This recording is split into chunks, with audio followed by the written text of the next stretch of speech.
the head coach, Jeremy Maupin. But this week is a special week in a lot of ways. It's state championship week, which probably makes it the most special. But the other thing, and it's kind of just a sideline, I know you're not worried about this at all, but it's interesting for the fans. You also have come over back to hometown Artesia from Los Lunas. And so we decided, and Coach said he was gracious enough to say, you know what, I can be the scout team coach. I know the kids, I know the coaches. So let's start with that, Coach. Los Lunas coming into this ball game, they're now 12-0.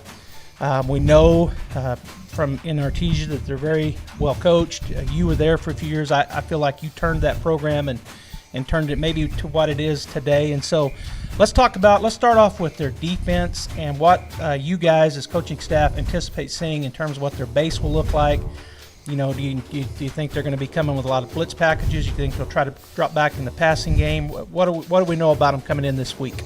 Yeah, new defensive coordinator from when I was there. They got a guy that came over from Manzano, and so he's, you know.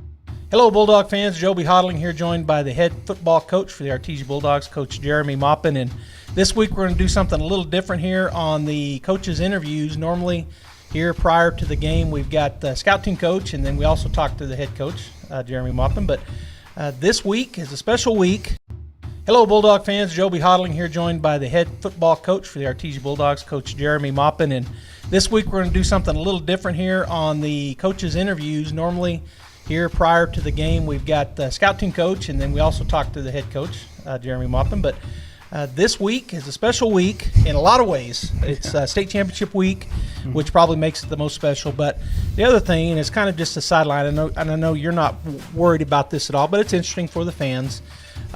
You also have come over back to hometown Artesia from Los Lunas. And so we decided, and Coach said he was gracious enough to say, you know what, I can be the scout team coach. I know the kids, I know the coaches. So let's start with that, Coach. Los Lunas coming into this ball game, they're now 12-0. We know from in Artesia that they're very well coached. You were there for a few years. I feel like you turned that program and turned it maybe to what it is today. And so let's start off with their defense and what you guys as coaching staff anticipate seeing in terms of what their base will look like.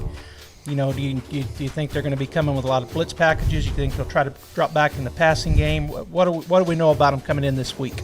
Yeah, new defensive coordinator from when I was there. They got a guy that came over from Manzano, and so he's doing some different things, some unconventional things you look at. They'll have guys standing up and they're walking in and out of gaps. They'll base out of we're calling it the 50, but it's an odd front, and then they have some guys that'll come from different places, but ultimately it's they're going to play some man coverage behind or some cover 3, but they're really want to get pressure, and they've been very successful this year. What's hard is they haven't played a lot of teams that are like we like to think we're pretty balanced running and passing. They played the Goddards, they played Roswell early. But they haven't really played a team that throws the ball and can run the ball. And so some of it is kind of a guessing game of what they're going to do, but they will base out of that odd front, and they'll like to bring pressure. They got a lot of speed. They have some kids that started for us over there for a long time. Really good corner, Darren Romero. He's a really good athlete. We had moved a receiver to safety last during the COVID year, and he's still playing there. Nico Torres, he's a really good athlete. They've got a lot of, depth. They got a lot of guys on the sideline that rotate in and play. They still 2 platoons, so there's nobody playing both ways consistently. There's some guys every once in a while that come in and out, but really fast, move well, tackle, and want to create a lot of havoc in the backfield. So really good football team. So defensively, we can expect to see a lot of different things probably. Yes, sir. Okay. Well, let's move over to their special teams. And I know you being there may be some of those kids returning as well. But you guys have also scouted them this year. And so special team-wise, Farmington last week, we saw them. They had come in with a lot of kickoff return, punt return type situations. So we knew that going with Farmington. What do we expect to see from the special teams out of Los Lunas? They also have a lot of returns for touchdowns this year, specifically in the kickoff kickoff return. They have run a little bit of the starburst look. They're lined up a lot like I was running those things when I was over there. So it looks the same alignment, but then they kind of run a little bunch set where they try to confuse you on who has the ball, and then somebody comes out of it with the ball. They returned 2 of those against Highland. They've had some big returns consistently out of that this year. Darren Romero's back there. The AD son, Mr. Holland, his kid ran one for a touchdown back this year. So they have a lot of speed. Their kicker, he's has some family here in Artesia. Actually, I don't know if you know the Prudes. Jessica Prude, her brother, coached for me. He's coaching over there still, and his son is the kicker. Really good kicker, puts the ball in the end zone 9 out of 10 times on kickoff. Has a leg to kick deep on field goals. Really good kid. And so he brings an element to the game as well. But they get down the field, they'll hit you in the mouth, and then you got to be careful and make sure you cover the field well because they have the speed to take some back for touchdowns. And lastly, let's talk about their offense. I was anticipating, but now I'm going to find out, and I've watched a little bit of film and seen some things, but what are we going to expect to see from them on offense? Their quarterback's really good. He's a junior. He played a little bit for me as a freshman, started last year during COVID as a sophomore. His name's Paul Searmans. His dad, Paul Searmans Sr., coached for me, good friend of mine. And he's a really good football player. He runs the ball really well. The offense kind of goes through him. And, last week they were down against Goddard, and he kind of willed them to victory in the third and fourth quarter. He had some big plays and kind of took some things in charge. But they have a lot of skill guys. That's one thing I always said, man. We were going to be loaded with kids that can catch the ball, can run. They've moved some of those guys to running back. Coach Hennington, he's a good coach, and he wants to run. He's a lot more tight end heavy, sniffer back, does some things a little bit different. But you can see, and he talked to me when he got the job, that there's a little bit of a hybrid mix to what he's doing. So he'll still get in what we call A set. He'll run some trips, he'll run some no back, run some pop motion stuff. So some of it looks very similar, but then as the game progresses and as it gets tighter, he definitely goes back to what he does the best. And it's kind of the old Mayfield. He's a Mayfield guy, coached with Coach Bradley. He was the head coach at Belen. And so they're definitely more of a run-heavy set team. But the quarterback can sling. He's got a cannon. So they do get those skill kids involved. And when they run the ball so well, a lot of teams play man coverage, and it opens up a lot of those lanes for him to throw the ball down the field. So he does a really good job. And you talked a little bit about it, but you talked a lot about their speed. They're going to be a fast team. How about size? What are they looking like across the board? Yeah, they got a big Braden Castillo has played a little bit of both sides. He's about 6'3", probably 290, 310, somewhere in there. He's a big kid. He's a really good football player. His dad coached for me as well. His brother played for me when I was there my first year. All-star kid. So, he's has a pedigree. They have some size. They got some big kids, but most of their skill kids look like ours. They match up more with us. But their line, like even when I was over there, we had some guys that can move and play well, and they have some of those big guys. Well, that's what I remember about them the last several years is they've got some size and speed. All right, Coach, let's flip the hat. Let's go to you as the head football coach and talk a little bit about this season. You got a big win last week against the Farmington Scorpions. You can talk about, what you guys have done over the season as coaches and how the team has improved up to that last game, and then talk a little bit about Farmington. Yeah, we always say we want to get better every week. And obviously that first week, we didn't play very good football. And we got beat pretty bad by Carlsbad, and I think a lot of people outside of our locker room started kind of thinking like, oh, where's this season going to go? But we talked about it this morning, in film. Our kids never stopped believing, and they really bought into what we were doing. And just the next week got a little better, and the next week got a little better, and then even with you have injuries and things across the season, so it's kind of a wavy road, but. Our guys have just consistently, we've had guys step into new positions. We've had, different things happen, and our guys have just consistently answered the call, and they've played really good football, and they're playing their best football right now, and that's where we want to be. Against Farmington last week, really all three facets of the game. I thought we gave up a big punt return that watching film, we shouldn't have done that. But I mean, to create 4 turnovers, the big pick 6 before half was a huge momentum. You know, instead of potentially going in tied, you go in up 14. We missed a PAT, so up 13. But then we just rolled after that. I felt like our defense just smelt blood in the water, and they went after it. 3 more interceptions. Our offense rolled. We scored on our first 4 possessions coming out after half. We threw the ball vertically better than we probably have most of the season, because they really were focused on, we're going to take Jake out of the game. You know, but Jake still ends with 70, 75 yards rushing. He got stronger as the game went on, and we felt like, you know, into the third, fourth, we had just worn them down a lot. And I think our kids did a good job of making sure we kept the pressure on and we didn't put our foot on the brake really until late in the fourth quarter. So really proud of where we played last week, and hopefully it translates to an even better week this week. Well, let's go ahead and talk just briefly about this week. You've got the state championship game in your first time back here. I was looking here in the Hall of Fame, and your I think that's your senior year was open up over there on the board, and I said, well, there's Coach Moppin.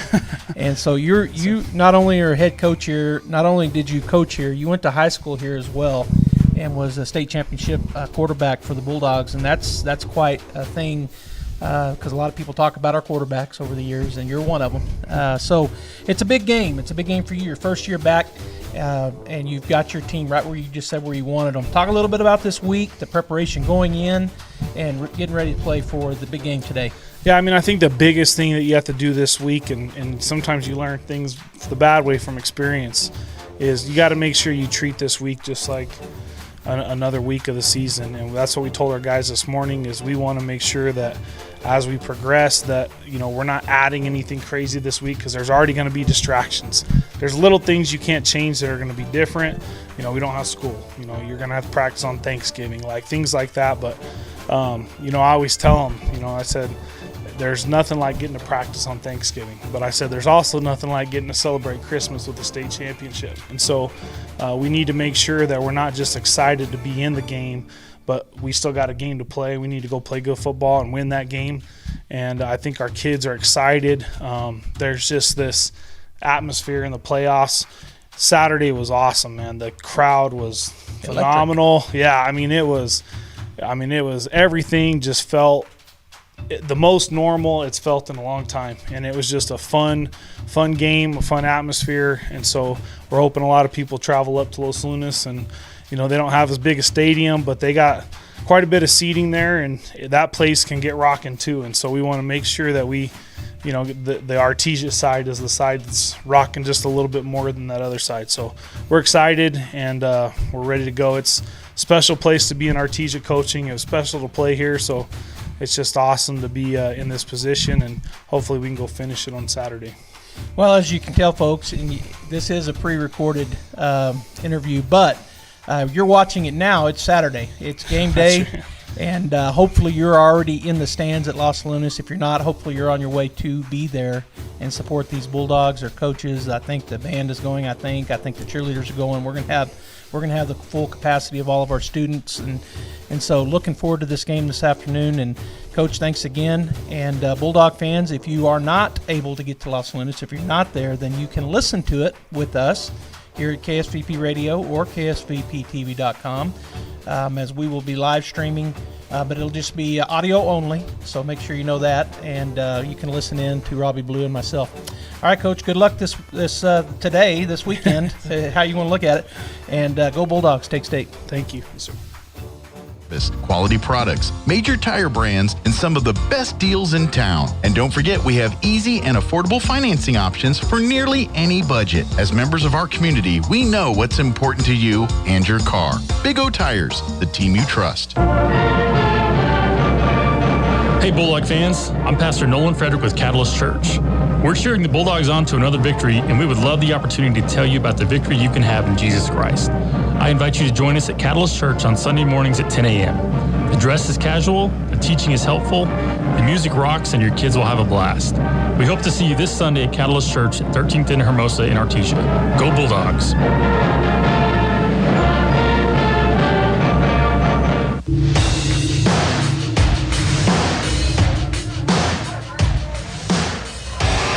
Hello, Bulldog fans. Joby Hodling, and I'm joined by Robbie Blue and Jeff There's Jeff right there. Tell him we can hear him. We didn't hear him in the headsets. Yeah, tell him we didn't hear him in the headset. All right, Bulldog fans, sorry about that. We're getting Jeff set up. He's going to be our sideline reporter, as he has been all year. And so we are live at Los Lunas, New Mexico, as the Artesia Bulldogs are being hosted here in the state championship game for 2021 with the Los Lunas Tigers. We got a full crowd across the way. Down the fence line, people are standing too deep. Their stands just not big enough to hold the Bulldogs. The band is not in the stands. They've set up chairs on the southeast end zone, or actually out on the track for the Artesia High School band. Right now, they're kind of over in front of the Bulldog, or in front of the crowd playing, and you may be able to hear that coming through our window here. But Robbie, it's a beautiful day here in Los Lunas, New Mexico. Yeah, and it doesn't get much better than this, Joby, with high school football. Storied program, Artesia going against the Los Lunas Tigers. Artesia has appeared in 36 state championships games since 1954, and they've won 30 of those, and they're looking for number 31 today. Yeah, they are, and the kind of the theme this year is 31 and 21, and so hopefully that's what happens here with the Artesia Bulldogs.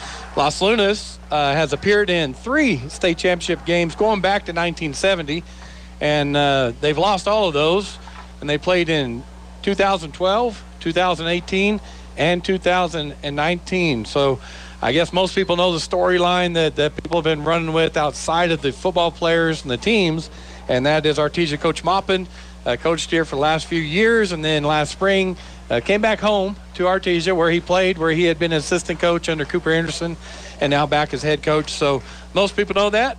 And after he left Los Lunas, Greg Hennington came over from Berlin, took over the program here, and both of these coaches have been in state championship games, but they haven't won one yet.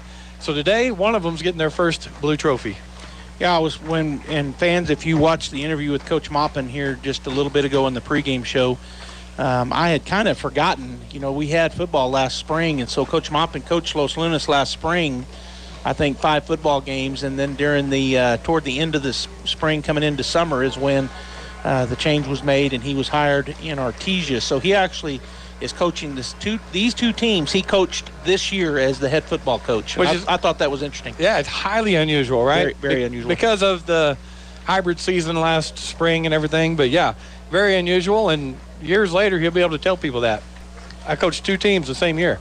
Yeah, in actual high school football games, because it just doesn't happen. It has to be, you would think, has to be the first time in history that it happened. And he's probably not the only one across the country that something like that happened with, but Coach Maupin definitely got to do that. So he's very familiar with these Los Lunas Tigers. I mean, obviously they lost some seniors last year, but he knew all the players. Yeah. And so he was our scout team coach as well as the head coach interview during the pregame. All right, let's talk a little bit about the Los Lunas Tigers. They're stepping out in their blue jerseys, blue pants today as their school colors, and they came in seeded second into the playoffs. And they'll take the field today with 21 seniors.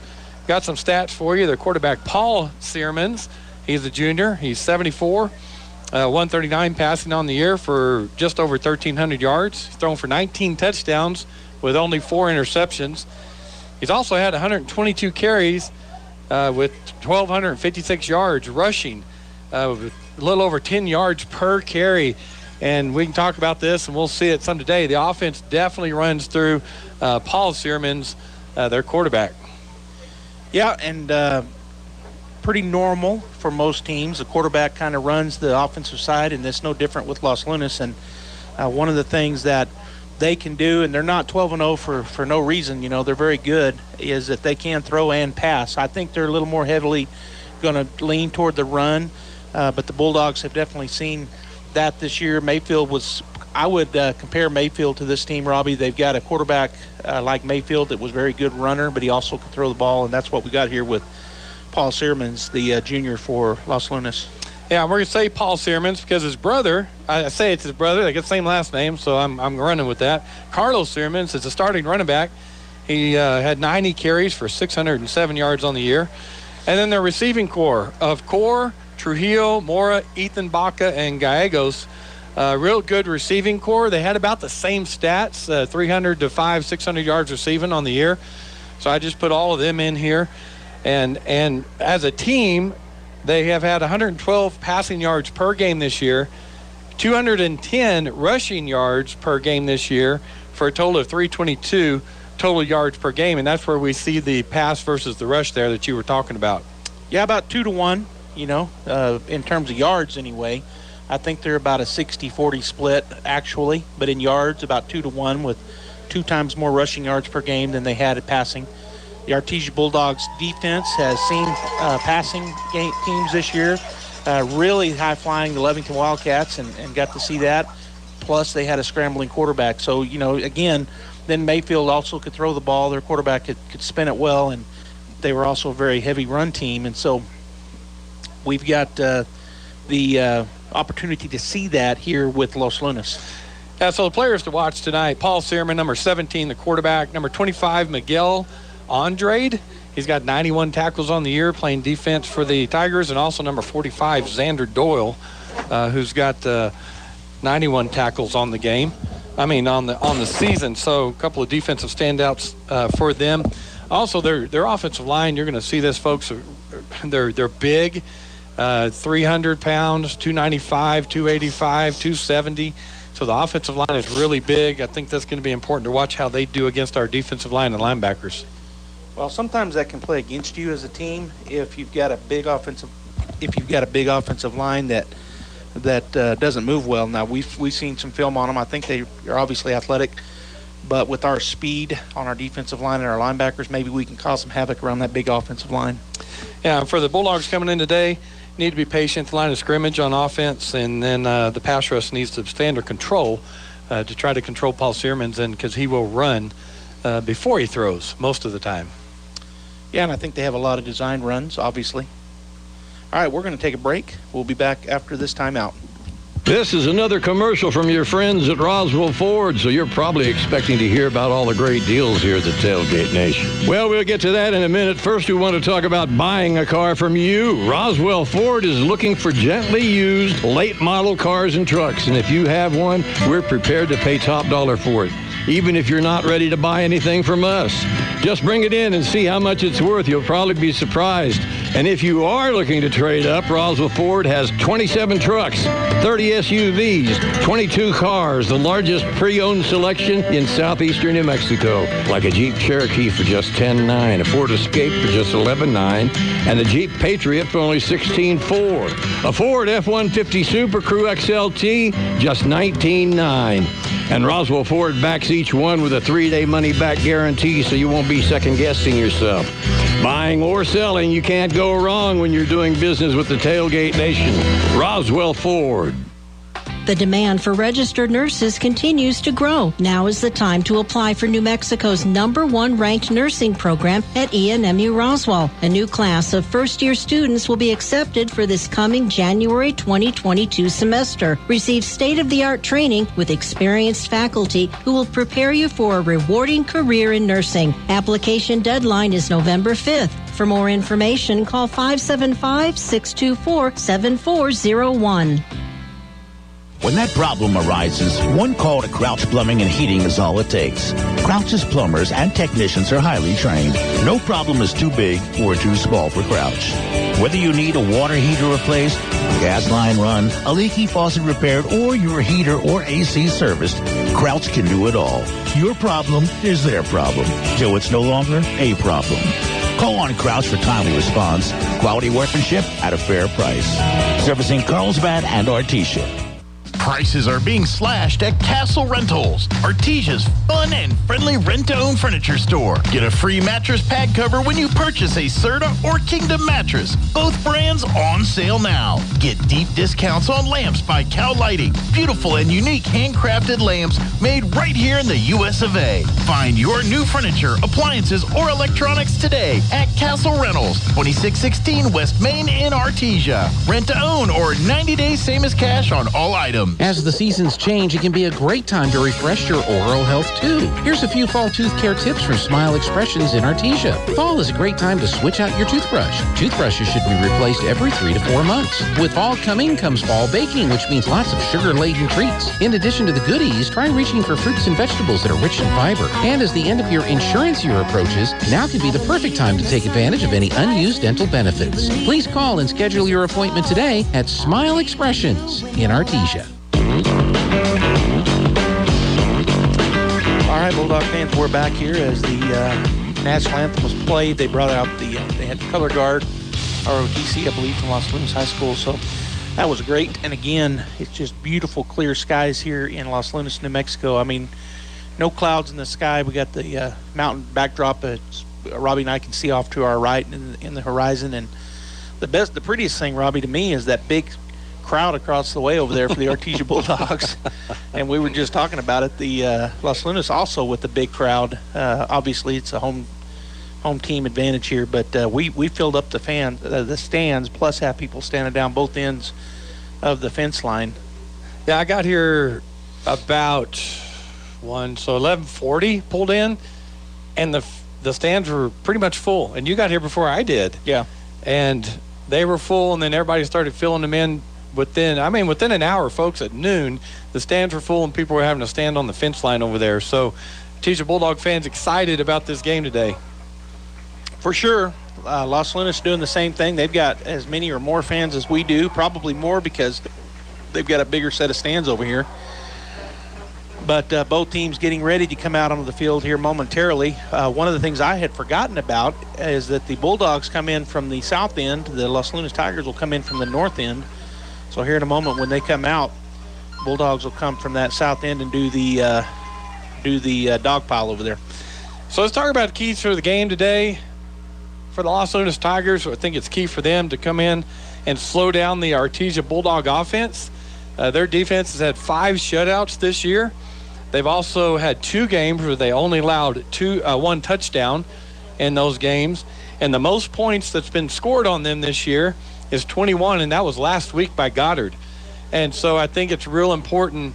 They got to slow down the Artesia offense because, as we know, when we're clicking and we're running like we should run and reading the way we should read and taking what they're giving us, the Bulldog offense can put up some points. They can, and so they're not, you look at their defense, looks very good. They've played some quality opponents and yet have given up very few points. But the Bulldogs got to see that last week with the number 1 ranked team in the state. They had only given 51 up the entire year. So Bulldog offense come out here. If they can get their emotions under check early, I think they'll be okay, even against this great Los Lunas defense. Yeah, so key for Los Lunas, slow down the Artesia offense. And then also, I think for the Tigers today, they need to establish the run game. If they have to go to passing every play, I don't think this is the offense that Hennington has adapted to the Maupin offense necessarily. Not that they can't throw the ball. They can do it pretty efficiently, but I don't think they want to live on it. So I think it's key for them to establish the run game today. Well, the Bulldogs just came through the banner. The cheerleaders their banner said, "Put a ring on it." Nice. They did the dog pile to a roaring Artesia Bulldog fan and band and cheerleaders. And now Los Lunas has entered the field as well. There's 3 minutes and 40 seconds and counting on the clock here. So game time should be, so that should be straight up 1 o'clock, which is how it's designed to be. Bulldogs wearing we already talked about this, what the unis and everybody. Okay, so the Bulldogs wearing their orange pants, white jerseys, and the orange helmets. The Los Lunas Tigers with their solid blue. And then they've got most of there's a couple of players that have orange numbers with the white outline. The balance of the team has white numbers with some orange outline. And you've already talked about it. They've got some big kids on this Los Lunas team. And so going to be interesting to see how our guys stack up against someone. We've got some big kids too. It's not like we're undersized. The Artesia Bulldogs, and again, I don't think we've said this, but we won the toss. We elected to receive.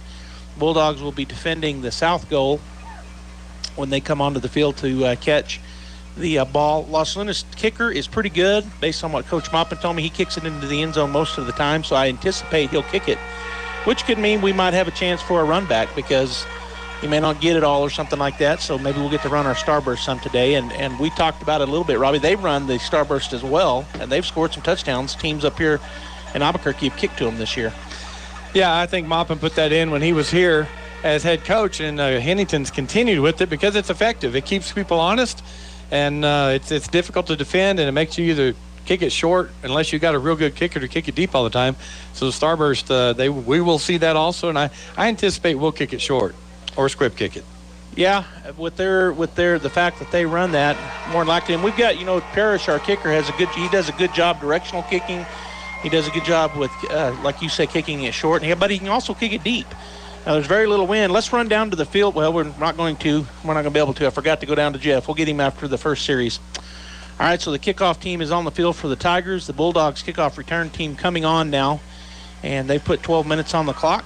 And so we're about ready to go here as we've got a state championship Saturday, the week of Thanksgiving. It's moved up this year, and I think this is how it's going to be going forward in New Mexico.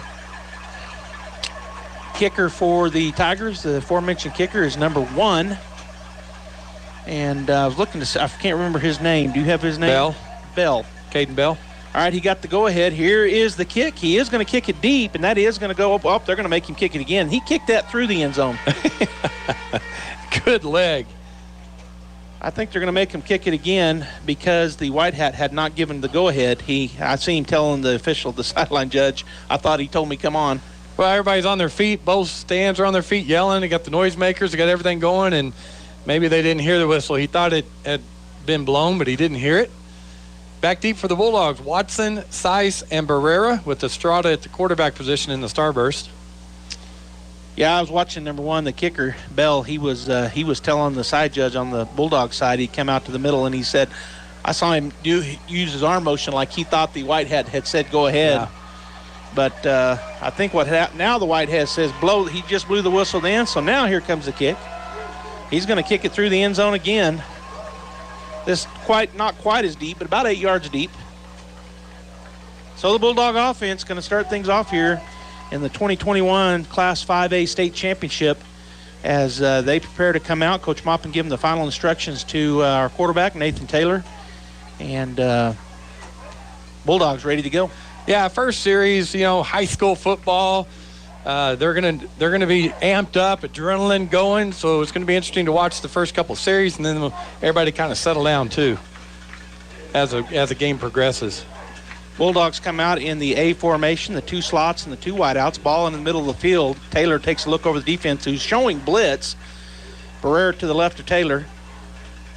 He tries to get him to draw off sides, then he stops, and now he's looking to receive. It looked like he might have changed the play. Snap is back. It's going to go through the hands, and Taylor is sacked for about an 8-yard loss back at the 8-yard line. Well, they're going to give him forward momentum to the 10, so that's going to be a 10-yard loss for the Artesia Bulldogs as the ball was snapped really hard. It looked like it was supposed to be a direct snap to Barrera maybe. It went through his hands, and then Taylor caught it on the bounce and was tackled immediately. Yeah, I also noticed in that 4-2 defense and blitz number 25, Miguel Andrade, and he's the one that made the tackle on Taylor. A formation, ball still in the middle field, 2nd down and 20. Barrera to the left of Taylor. Snap is back. They do bring a blitz. He's going to throw it deep. He's got a man fading to it, and it's going to be, broke up at the last minute. Good job there. It was number 14 for the Bulldogs with the effort, 24 on defense. Yeah, that's Rodriguez for the Bulldogs. Just trying to go route on the left side. Taylor threw it up. Let him just give him a chance to go out and get it. Grego for the Tigers. Good defensive play on his part. Looked like he was going to come down with it. Robbie Grego got a hand in there as he was fading. That was about as perfect as a throw as you can make. Quarterback Taylor threw that fade route perfectly. He faded him to the sideline. If he would have caught it, it would have been inbounds. So it was a perfect throw. All right, so 3rd down and 20 at our own 10-yard line.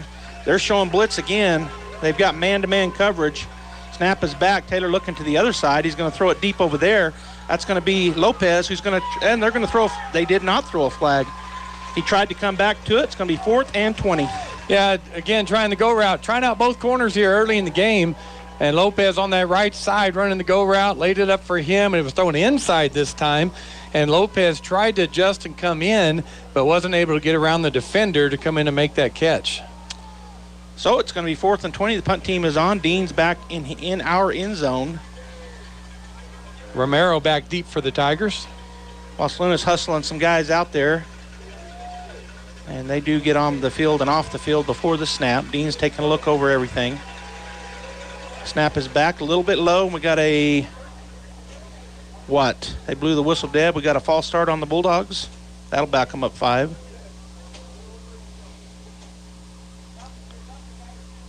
So our, it was offsides on the defense.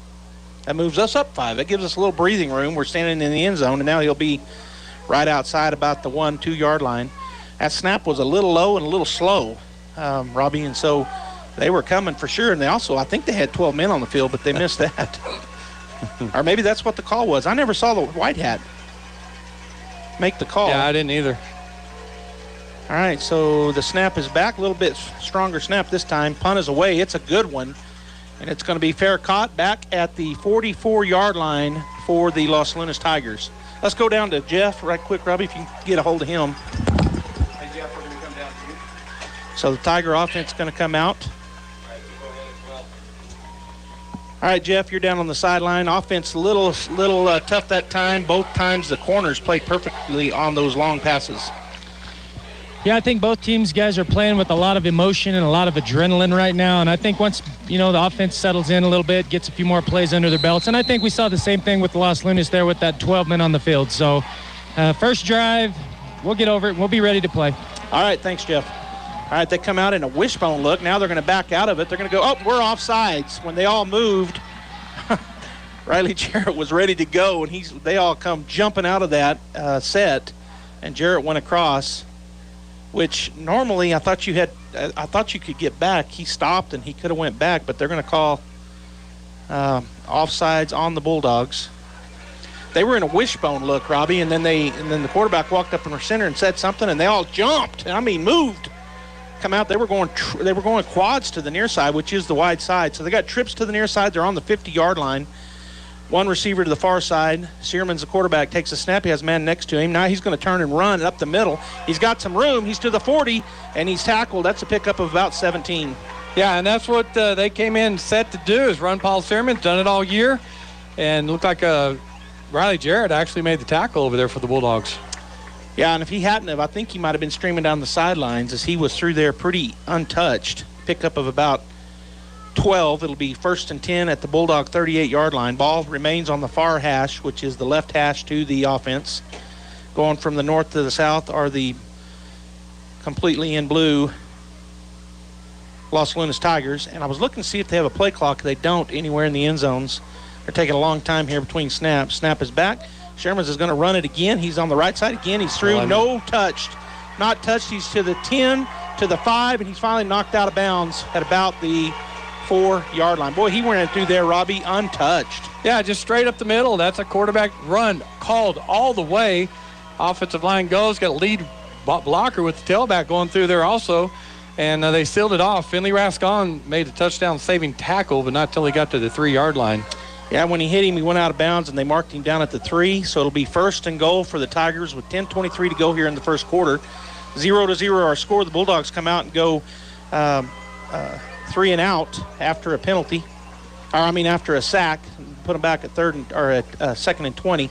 Snap is back. He's going to turn, hand it off to the running back. He is going to get in on the right side. Touchdown, Los Lunas. The score at 10:19 to go here in the first quarter. 6-0, Los Lunas. Number 7, Carlos Searmans, the senior running back, just handed off to him on the right side. Offensive line did a good job, got a good push, and he was in the end zone really before he got hit. So they're looking like they're going to line up in the exact same, which doesn't surprise me because it came from Coach Maupin. Swinging gate. They bring a man in motion, and now they're going to rotate out of it to the normal PAT. Doing the kicking is Bell, number 22, holding. Snap is back. It bounces. He stands up, and he's going to look to throw it. Bulldogs coming at him, and they're going to almost trip him down. Now he's going to throw it into the end zone. It's going to be no good. So the 2-point conversion after the ball kind of snap rolled to him. He took it up. He probably could have put it down, Robbie, but he chose to pick it up and try to throw it. 6-0, 10:19 to go here in the first quarter. We'll be back after this timeout. Mental health has no age limit. That's why Artesia General Hospital's outpatient behavioral health team includes a specialist for children and teens. Honey Coven Weeks serves patients 18 and younger in both Artesia and Carlsbad. 1 in 5 adolescents faces a mental illness that disrupts their life. If you're wondering whether your child is just going through a stage or struggling with something deeper, we can help. Get professional answers and compassionate medical support to help them thrive. Request your appointment at artesiageneral.com/behavioral health. Bulldog fans, we're back here. I think that was 4 plays. Actually, it was 3 plays. I'm sorry. 3 plays, 2 big long runs by Searmans, and then a touchdown run by the senior Searmans. And the Los Lunas Tigers leading 6-0. Yeah, it was interesting on that defense. We got Pondo playing inside, usually playing corner, and had Seiss out at playing the corner position. So wanting Pondo in there more for the run game. All right, Los Lunas on their feet. The Tigers, the fans, here comes the kick. He's going to kick it into the end zone once again. And in fact, he kicks it about 9 yards deep this time. So it'll be 1st and 10 for the Artesia Bulldogs at our own 20-yard line. So the first series, snap over the head, then Maupin comes back with 2 just go routes just to see if we could hit something big with the 2nd and long, 3rd and long. So it'll be interesting, really, I think, to see this time what the Bulldogs want to try to do. They're going to put the ball on the right hash for the Bulldogs, which is the hash far away from us here in the press box as we look to the east. A formation, Barrera to the right of Taylor in the shotgun. They show the blitz, they back out of it, turn, fake the handoff, going to throw that screen over there. Lopez has a lot of room. He's going to get all the way out to the 37, maybe the 38-yard line, depending on the spot. That's just that wide receiver screen on the right side to Lopez. Good job of the line to get out in front and block. And he wasn't touched till he's about 10 yards down the field. Number 9, Dominic Trujillo, making the tackle for the Tigers. So a big pickup there of about 17 yards. It'll be 1st and 10 at the 37-yard line for the Bulldogs. Again, A formation, Watson and Hamilton on this side. Snap is back, turn, hand it off. Barrera sneaking through there. He's going to pick up about 2 yards as he was blasted by, I think, their middle linebacker, number 58. Yeah, it's Daniel. No, that's ours. Los Lunas roster, number 58. Sorry. Gage Marquez coming in there, as you said, from his linebacker position. Good pickup, but good play by him. And actually, I don't know where he came from. He might have been on the defensive line. I don't see him now. Yeah, he's a defensive tackle, or the 5 technique, because they got a nose guard. A formation, 2nd down and 8 at the 39-yard line. Taylor takes the direct snap, looks down the field, throws an out route. That's Greathouse with the catch. He's going to be drug out of bounds after a pickup of 10. It'll be 1st and 10 at the 48-yard line. So just an out route by Greyhouse. First of all, great protection by the line. They did bring a linebacker. They picked him up, sealed the inside. Good throwing lane for Taylor. Good catch and pickup by the Bulldogs. Bulldogs right back on the ball. Hearn hand it off to Barrera. He's going to bust through the right side. He picks up 4, maybe 5 yards. He fumbled the ball? He fumbled the ball. He did fumble the ball, and Los Lunas picked it up. It'll be turnover on the Bulldogs. Yeah, just a running play to the right, and he got hit just as he cleared the offensive line, and the ball came out of there. Tigers recovered. So it'll be 1st and 10 for the Los Lunas Tigers at their own 46-yard line after the turnover. Winning the turnover here to get the ball back. Ball will be on the left hash for the Tigers, far up from us here in the press box. They're going to go trips to the short side of the field, which is the far side, the wide side, number 3 out here, covered by 1 Bulldog. Searman's in the backfield with Searman's next to him in the shotgun turn. Fakes the handoff. He's going to run it. Again, he's got room, but this time there was Johnson who partially wrapped him up. And actually, that wasn't Johnson. That was Deans. He slowed him down. He only picks up about 3. Yeah, so we stacked the box that time. We got Armendariz out on an island on the left corner, Riley on the right with 1 safety. So we got 8 guys in the box. This time they're going to go what looks like our A formation, and we're going to go man-to-man coverage on it with our safeties playing deep. So the slots got 10-yard cushion from anybody on them. As Searman comes over and hears from his coach, now he goes back into the shotgun. His running back, Searman, to his left and behind him, hands it off to him. It's Bulldogs defense right there, and they stuff him for no gain. Well, that's number 90 for the Bulldogs in that defensive tackle position. Michael Barunda, boy, just got off his block quickly and hit Searman's before he could get anything going. And then more Bulldogs came in and helped make the tackle. So it's going to be interesting to see what they do right here. It's 3rd down and 7. at their own 49-yard line, and the Bulldogs were in man-to-man coverage that time. They had a formation look and slot and a wide on either side. Sirmans can throw the ball, as we've discussed, so the Bulldogs are going to have to play tight man as they're putting 7 guys in the box. They are going to come out this time with a double tight, a slot on either side. Sirmans in the backfield. Number 3 goes in motion, so now to the short side of the field. Sherman does hold the ball to throw. We got a Bulldog coming in, and that is going to be underthrown, incomplete. And he was open. Boy, Sherman was blasted, probably by, I think that was Donaghy, who just hit him right as he let go of it. And that's probably why that ball was so badly thrown. Yeah, number 20 snuck in there behind our linebackers, Kevin Munoz. And as you mentioned, he was open, but the ball was thrown low, and a lot of that was because Donaghy was coming in hard. Yeah, and he hit him right as he released it, and the ball kind of took a nosedive. So 4th down, they bring out their punting unit. Game of field position here in the first quarter, as they are on their 49-yard line. Back deep to receive is Watson for the Bulldogs. The punter gets the snap a little bit high, coming in harder. The Bulldogs, he is going to get away. Great punt. And we're going to have a fair caught at the 15-yard line. Let's see where they're marking. 14 to 15-yard line. They're going to put him right at the 15, so it'll be 1st and 10 for the Bulldogs, their 3rd possession. Great stand by the Bulldogs. They tried to run the quarterback again. We were able to stop that. Ran the running back. We held that, and then they threw a pass, which was incomplete. So great job by the defense to pick up after that turnover by the offense. So offense get going this time. All right, so 7:42 to go here in the first quarter. The Bulldogs down to the Tigers 6-0. Our 3rd offensive possession. We've got trips to the near side, ball in the middle of the field, as Taylor has Barrera to his right. Lopez on an island across the way.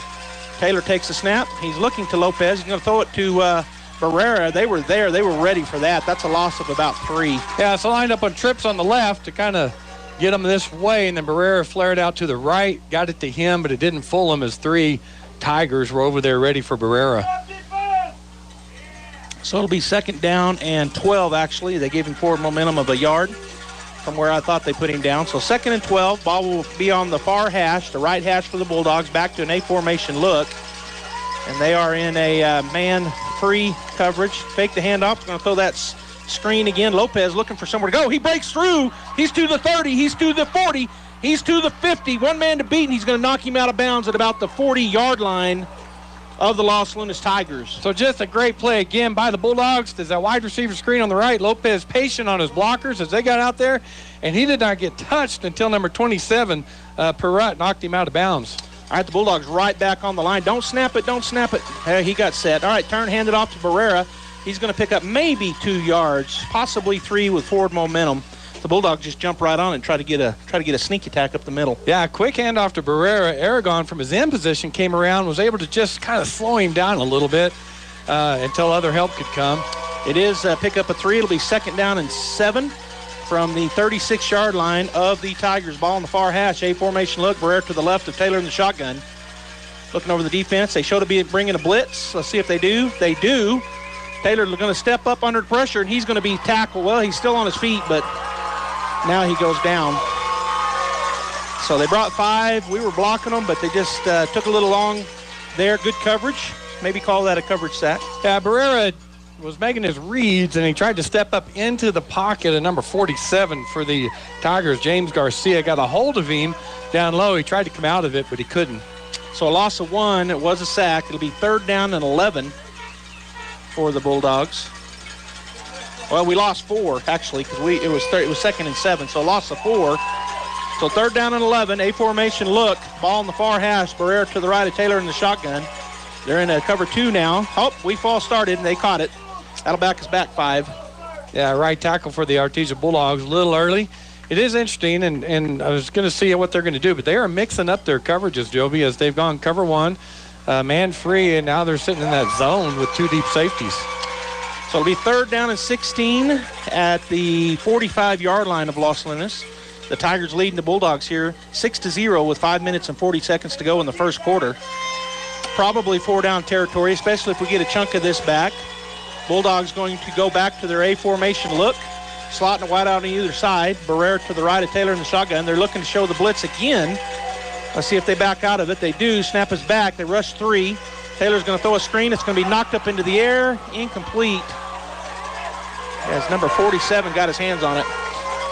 Yeah, so I was for that. I thought we'll see the screen here. Los Lunas ready for it as they dropped 8 back into coverage. But the 3 that were rushing, as you mentioned, number 47 got his hands up, knocked that down. We are seeing some mouthing going off, some state championship game. Yeah, a little bit of talking over there. All right, so we're going to go ahead and bring up the punt team as Deans is standing at the Bulldog 41, and now we got a timeout on the field by the officials, so an official timeout. And they point at each other, and now they said, okay, let's go. So I'm not sure what it was about, but obviously it doesn't matter. So the Bulldogs 4th and 16 at the 45-yard line. Deans at his own 41. They bring it hard. He does get the punt away. Another fantastic punt. Going to be fair caught right at the 10-yard line by the Los Lunas Tigers. Yeah, they got Romero back there deep on punt return, and he's just not getting a chance because Deans is kicking that so high. Right. All right, we're going to go down to Jeff right quick. So, Jeff, just a back and forth game of field position right now. What are you seeing, if anything, that we might be missing?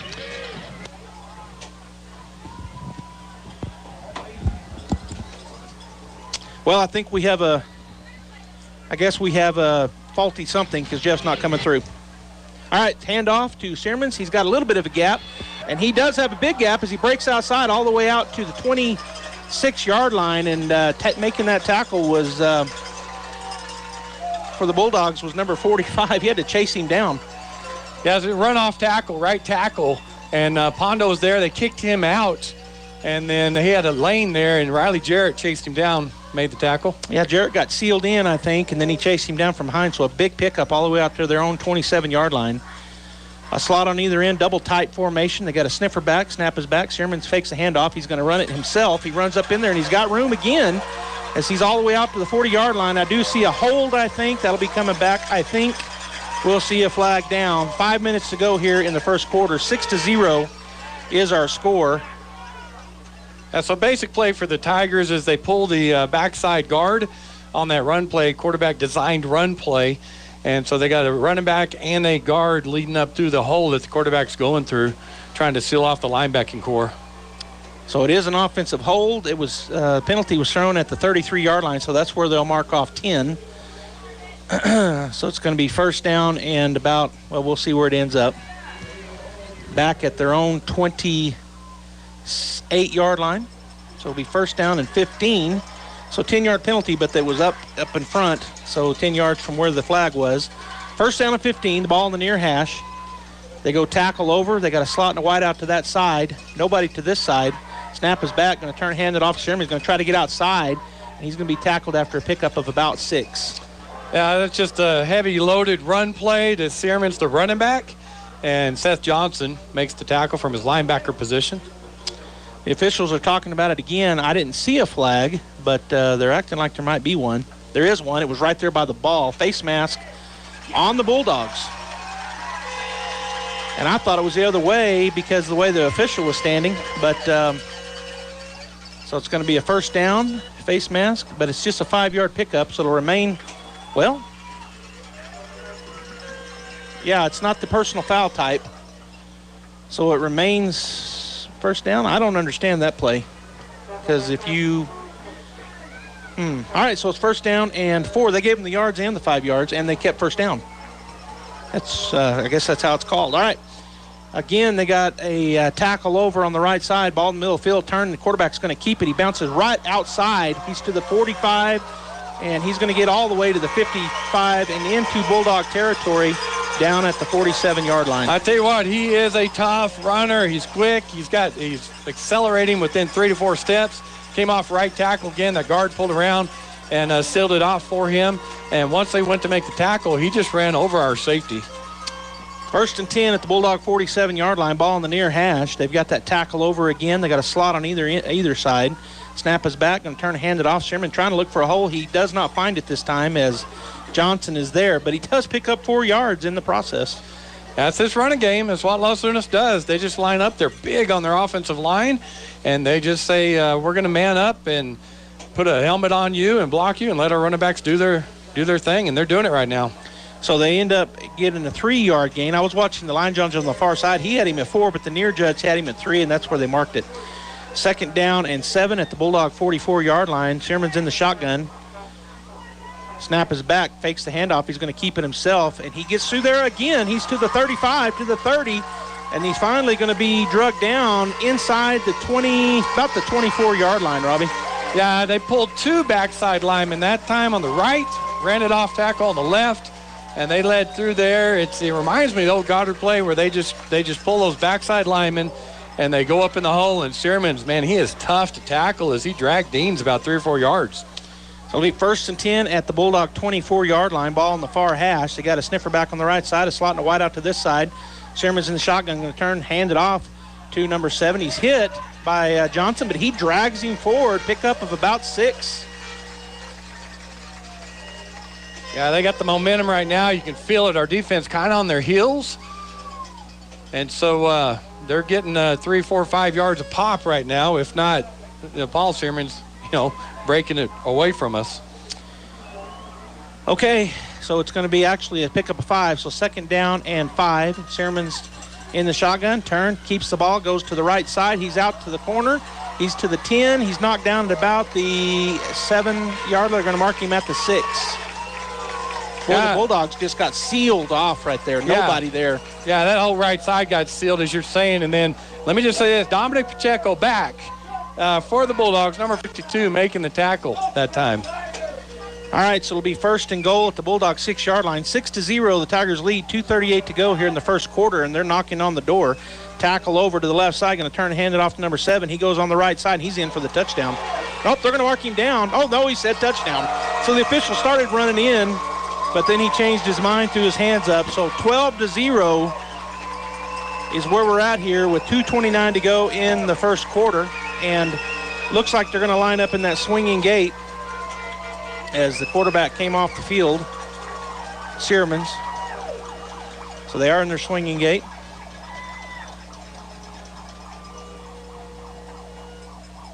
All right, they run out of it, and then and then there's a penalty. So let's see what it was. If it was the Bulldogs or if it was a line judge on the far side. Either a false start or an offsides. We'll see. Whitehat making his way kind of toward the stands here.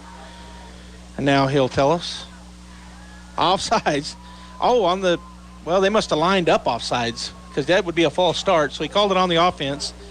So I heard somebody say, how do you be offsides? But they must have been lined up that way. So they're going to back them up 5, and they're just going to stay on to kick, it appears. Robbie, can I see that again? I had forgotten Gene was letting us know. We are broadcasting also on the Eagle 98.7 in Berlin. And so I need to remember that. Snap is back, hold is down, kick is up, and the kick looks good, and it is good. So with 2:29 to go here in the first quarter, it is 13-0. The Los Lunas Tigers leading the Bulldogs. We're going to take a 30-second timeout. We'll be back after this break.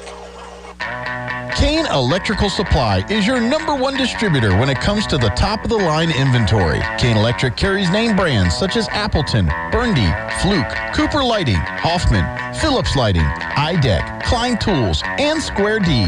Kane Electric has your professionals and will assist you with any information you may have on electrical supplies. Kane Electric delivers on location, too. Come by Kane Electric today in Artesia at 1911 North Roselawn.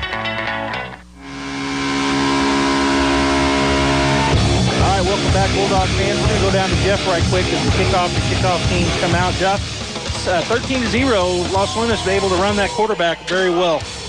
Big and strong up front, guys. Their O-line looks really good right now, but I think the Bulldogs are going to settle in. Confidence is still high on the sidelines, and I think our offense will hit its rhythm in a minute. We got to connect on a couple of those long throws, but we'll be okay. All right, long kick, but it's not long enough this time. He catches it, and we're going to have a chance to run the starburst. Going to hand it off to Barrera. He's got some room. He's to the 20, to the 25, and he's going to be down to the 30. Let's see where they mark him down. 35-yard line. So good job there as we caught that right on the 1-yard line. Yeah, I didn't know if his heel touched the goal line or not, but the ref was right there, and it didn't. So gave it to the last guy through the starburst, Barrera, and Ethan Baca making the tackle on the sideline over there, right on the 34-yard line. Oh, yeah, so the 34. Originally, I thought he lined it up on the 35, but he does mark him down out of bounds at the 34. A formation, Barrera to the right of Taylor in the shotgun. Ball on the far hash. They're showing to bring a blitz. Let's see if they do. Snap is back. Turn. Fake the handoff. We're going to run that screen again to Lopez. He's through the line. He's to the 50, to the 40, to the 30, to the 25, 20, 15, 10. Touchdown. No flags down. The Bulldogs answer right back on the first play. Boy, I love to see that because it's worked already twice. He's getting great yardage on it. That time again, just threw it out to him. Had some ceiling blocks, and he burst through everybody and outran everybody to the end zone. 64-yard touchdown pass and catch as we were on our own 34-yard line. And, man, he goes quick. You're right. He burst out of there like a bullet coming out the end of a rifle. All right, so the Bulldogs in their swinging gate, the version, the same one that they've been running all year and the same one we saw from Los Lunas, the last 2 touchdowns they had. Now the Bulldogs will swing out of it and line up for the PAT. 2:09 to go here in the first quarter, and the Bulldogs get on the board. 13-6 is our score as Jake Parrish gets ready to kick, and it is going to be Nia Estrada doing the holding. Snap is back. Good snap. Hold is down. Kick is up, and the kick looked good, and it was. All right, so the Bulldogs get back within 6. 13-7, 2:09 to go in the first quarter. We're going to take a 30-second timeout, and we'll be right back. You've changed thousands of diapers, cut off hundreds of crusts, played hours of peekaboo and duck, duck, goose. But you'd do anything for your kids. That's why it's so important to protect them with life insurance from State Farm. State Farm agent Sandy Stockton will help make it easy and affordable to help you protect your family, no matter what the future holds. Because for the people you'd do anything for, life insurance could mean everything. Call State Farm agent Sandy Stockton in Artesia today. Like a good neighbor, State Farm is there. Welcome back, Bulldog fans. The Artesia Bulldogs get a quick score there, Robbie. One play for 66 yards as that screen, that wide receiver screen, has been effective 3 times here in the first quarter.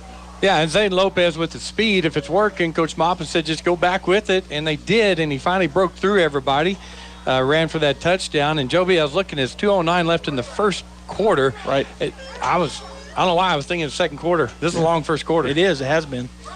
All right, so Parrish on to do the kicking. Got the ball right in the middle of the field. We'll see where they kick it this time.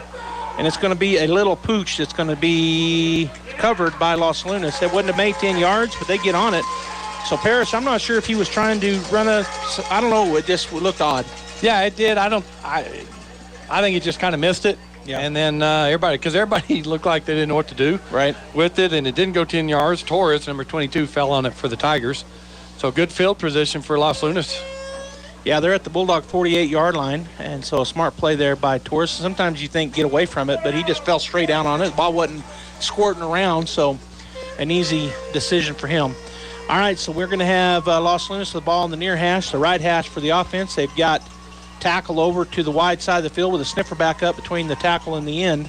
Sherman, the quarterback, takes a snap, hands it off, and the running back sneaks through there. Looked like we're going to have him, and he's going to pick up about 7 yards. It's almost a counter play. I got to figure it out. I'm watching it because he'll take the handoff, look like he's going to go left of center, and then he kind of plants a little bit and comes back to the right. Maybe he just sees the gap there, or if it's designed. I don't know, but it's very effective right now. 2nd down and 3, pick up a 7 down to the 41-yard line of the Bulldogs. As they break the huddle, going to go over that tackle over again. Big number 74 is on the end over there where a tight end would normally be, and he is a big kid. Sniffer back on that left side as well. Snap is back. He's going to hand it off to Sherman again. This time he breaks the other way. He's going to pick up the first down plus 3. It'll be 1st and 10 at the Bulldog 35. Yeah, so they're not pulling anybody on that play. I just think he's looking for the opening, and he's quick, and he's making a quick decision and making the tackle for them. Number 77 for the Bulldogs, Jaron Ramirez, making the tackle for us. 1:21 and counting here in the first quarter. 13-7 the score. Los Lunas on top of the Bulldogs. A formation look. Sherman in the backfield in the shotgun with Sherman next to him on the left side. Snap is back, looking to throw the ball. He steps into it. He's got a man running wide open, but he overthrows him. We had safety coming over the top there that got there right at the last minute, Robbie, but if that had been on target, that would have been a touchdown. Yeah, it would have been because Pondo's in the middle of the field at safety. Riley's at corner. Riley released him after about 10 yards, so it left a gap there on that right sideline. Pondo trying to run across the field. But you're right, if it had been on target, that's a touchdown. 2nd down and 10, the ball in the middle of the field at the Bulldog 35. 1:06 to go here in the first quarter. Sherman has his running back, Searman, behind him in the shotgun, a pistol look. Snap is back. He's moving. Yeah, there was a false start. They just now blew the whistle. And Searman, the quarterback, was tackled immediately by Donaghy. That was a good play right there for the Bulldogs, as he was going to run up that right side, and Donaghy hit him and took him to the ground. Yeah, their wide receiver split out on the right side, decided he needed to be back off the line, not on the line.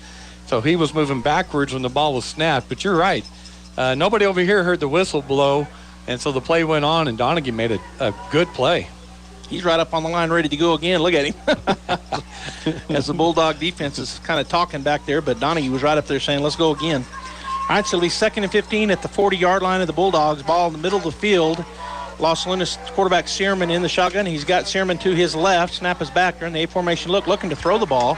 He steps into, my goodness, wide open touchdown.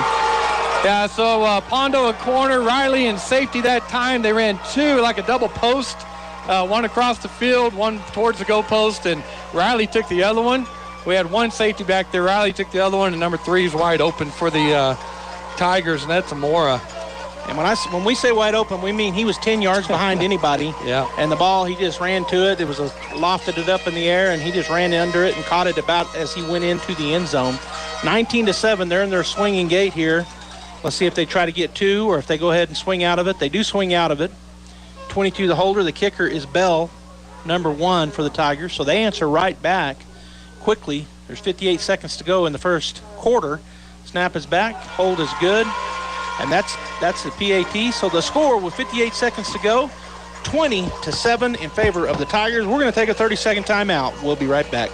Chaos Cafe is the place to kick your taste buds in the face. With some of the best food around, including a big breakfast that can scratch that itch. Whether you're fiending for French toast or begging for biscuits, they've got you covered. Plus, great lunch specials, signature burgers, and some of the most satisfying portions in the galaxy. Chaos Cafe backs the Bulldogs and the student athletes that work hard and play harder. Open Monday through Saturday from 5:30 till 2 at 501 South 1st in Artesia. Put a little chaos in your day with Chaos Cafe, and go Bulldogs.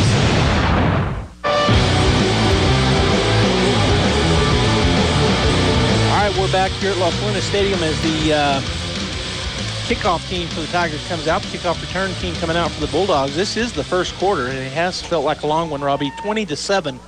Bulldogs down by 2 touchdowns. 58 seconds to go here in the first quarter. And they've kicked it deep every time. This will be the 4th time they're going to kick it. The 3rd time it was caught right at the 1-yard line. So the previous 2, he got it almost out the end of the end zone. Almost no breeze here, just a slight breeze. He's going to kick it deep again, and this time it will go out. That was on the end line in the end zone. So he kicked that 10 yards deep. So you see is our defense, and they're running the ball on us, so we start stacking the box a little bit.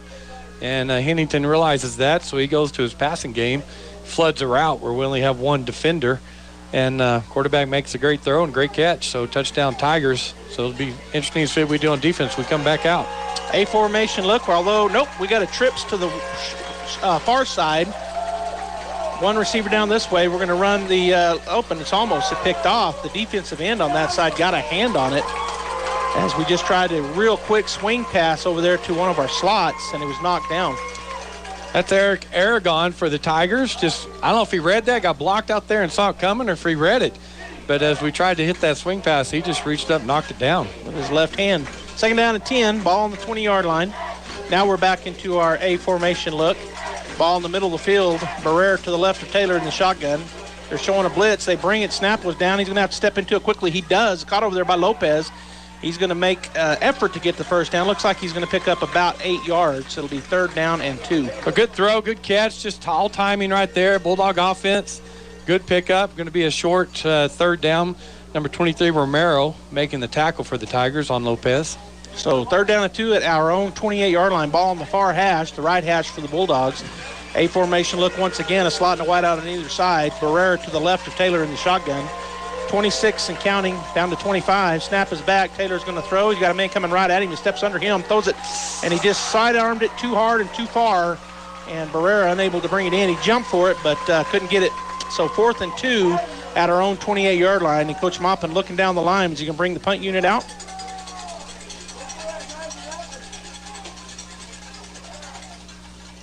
So it looks like he is bringing the punt unit out. Taylor is off the field. All right, we don't have a punter is the only problem, and here he comes in late. All right, so with 19 seconds to go in the first quarter, we're going to go 3 and out right here. Snap is, it's going to be a fake. Are we going to get it? We do pick up the first down. I didn't think we were there for a minute, Robbie, but who ran that? He did a good job stutter stepping.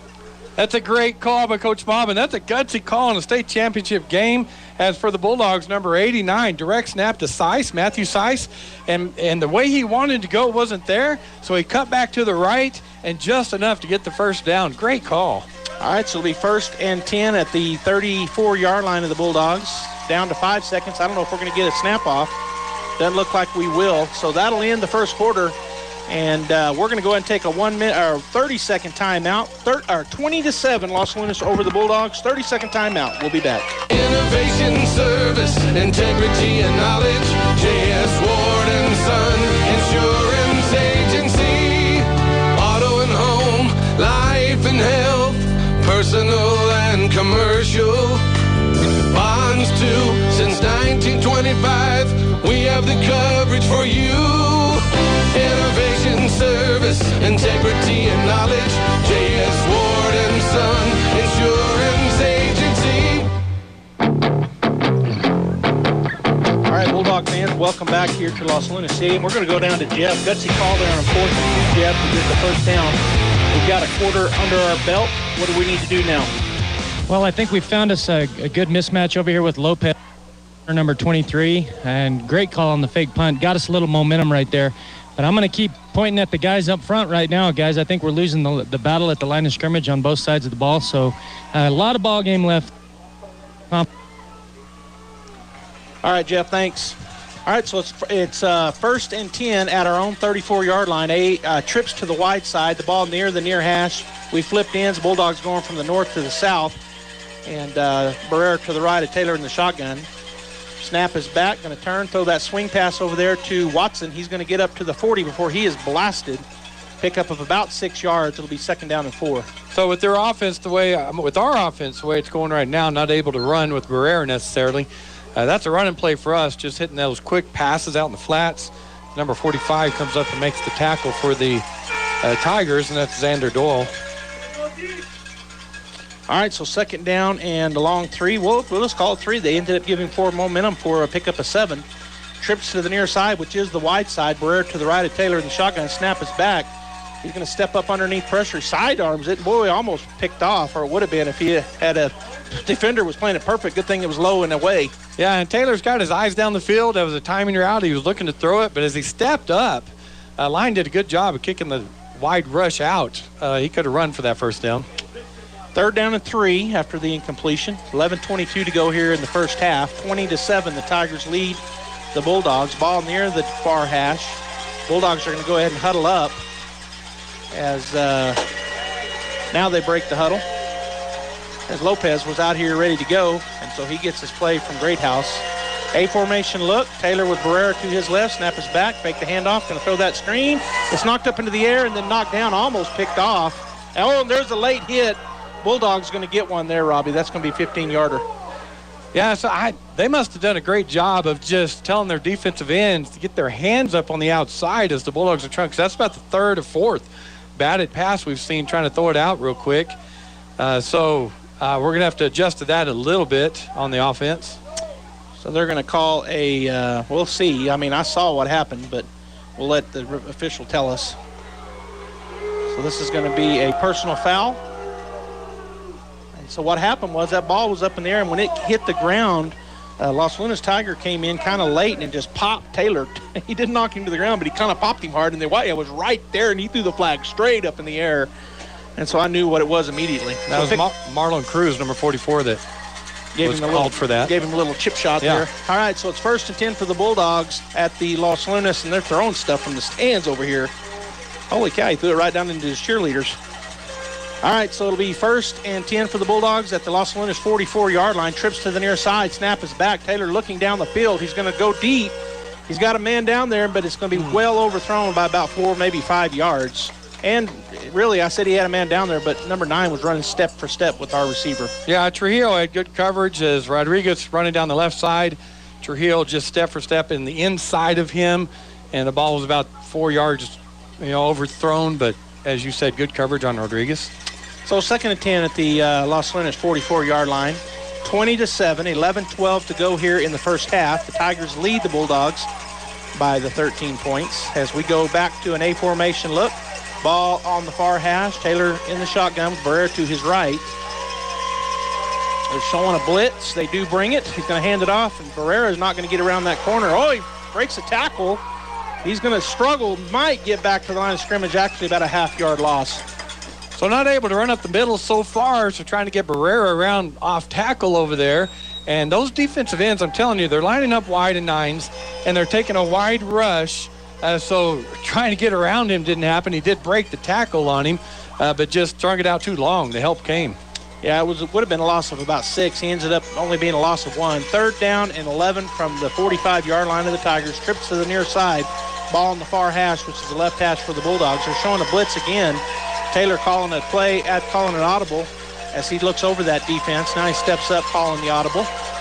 Barrera to his left in the shotgun. Snap is back. He's looking to his right.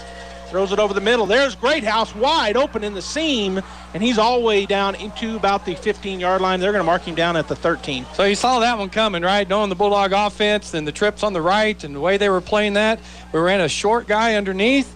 Greathouse runs a little deeper over the middle, opens wide up. Perfect pass by Taylor. Great protection by the line that time. Yeah, they definitely brought a blitz. He saw that man coverage. Greathouse just gave an outside move and then streaked on the seam. Taylor hit him in stride. Ball in the far hash, A formation. He's telling Greathouse to widen out.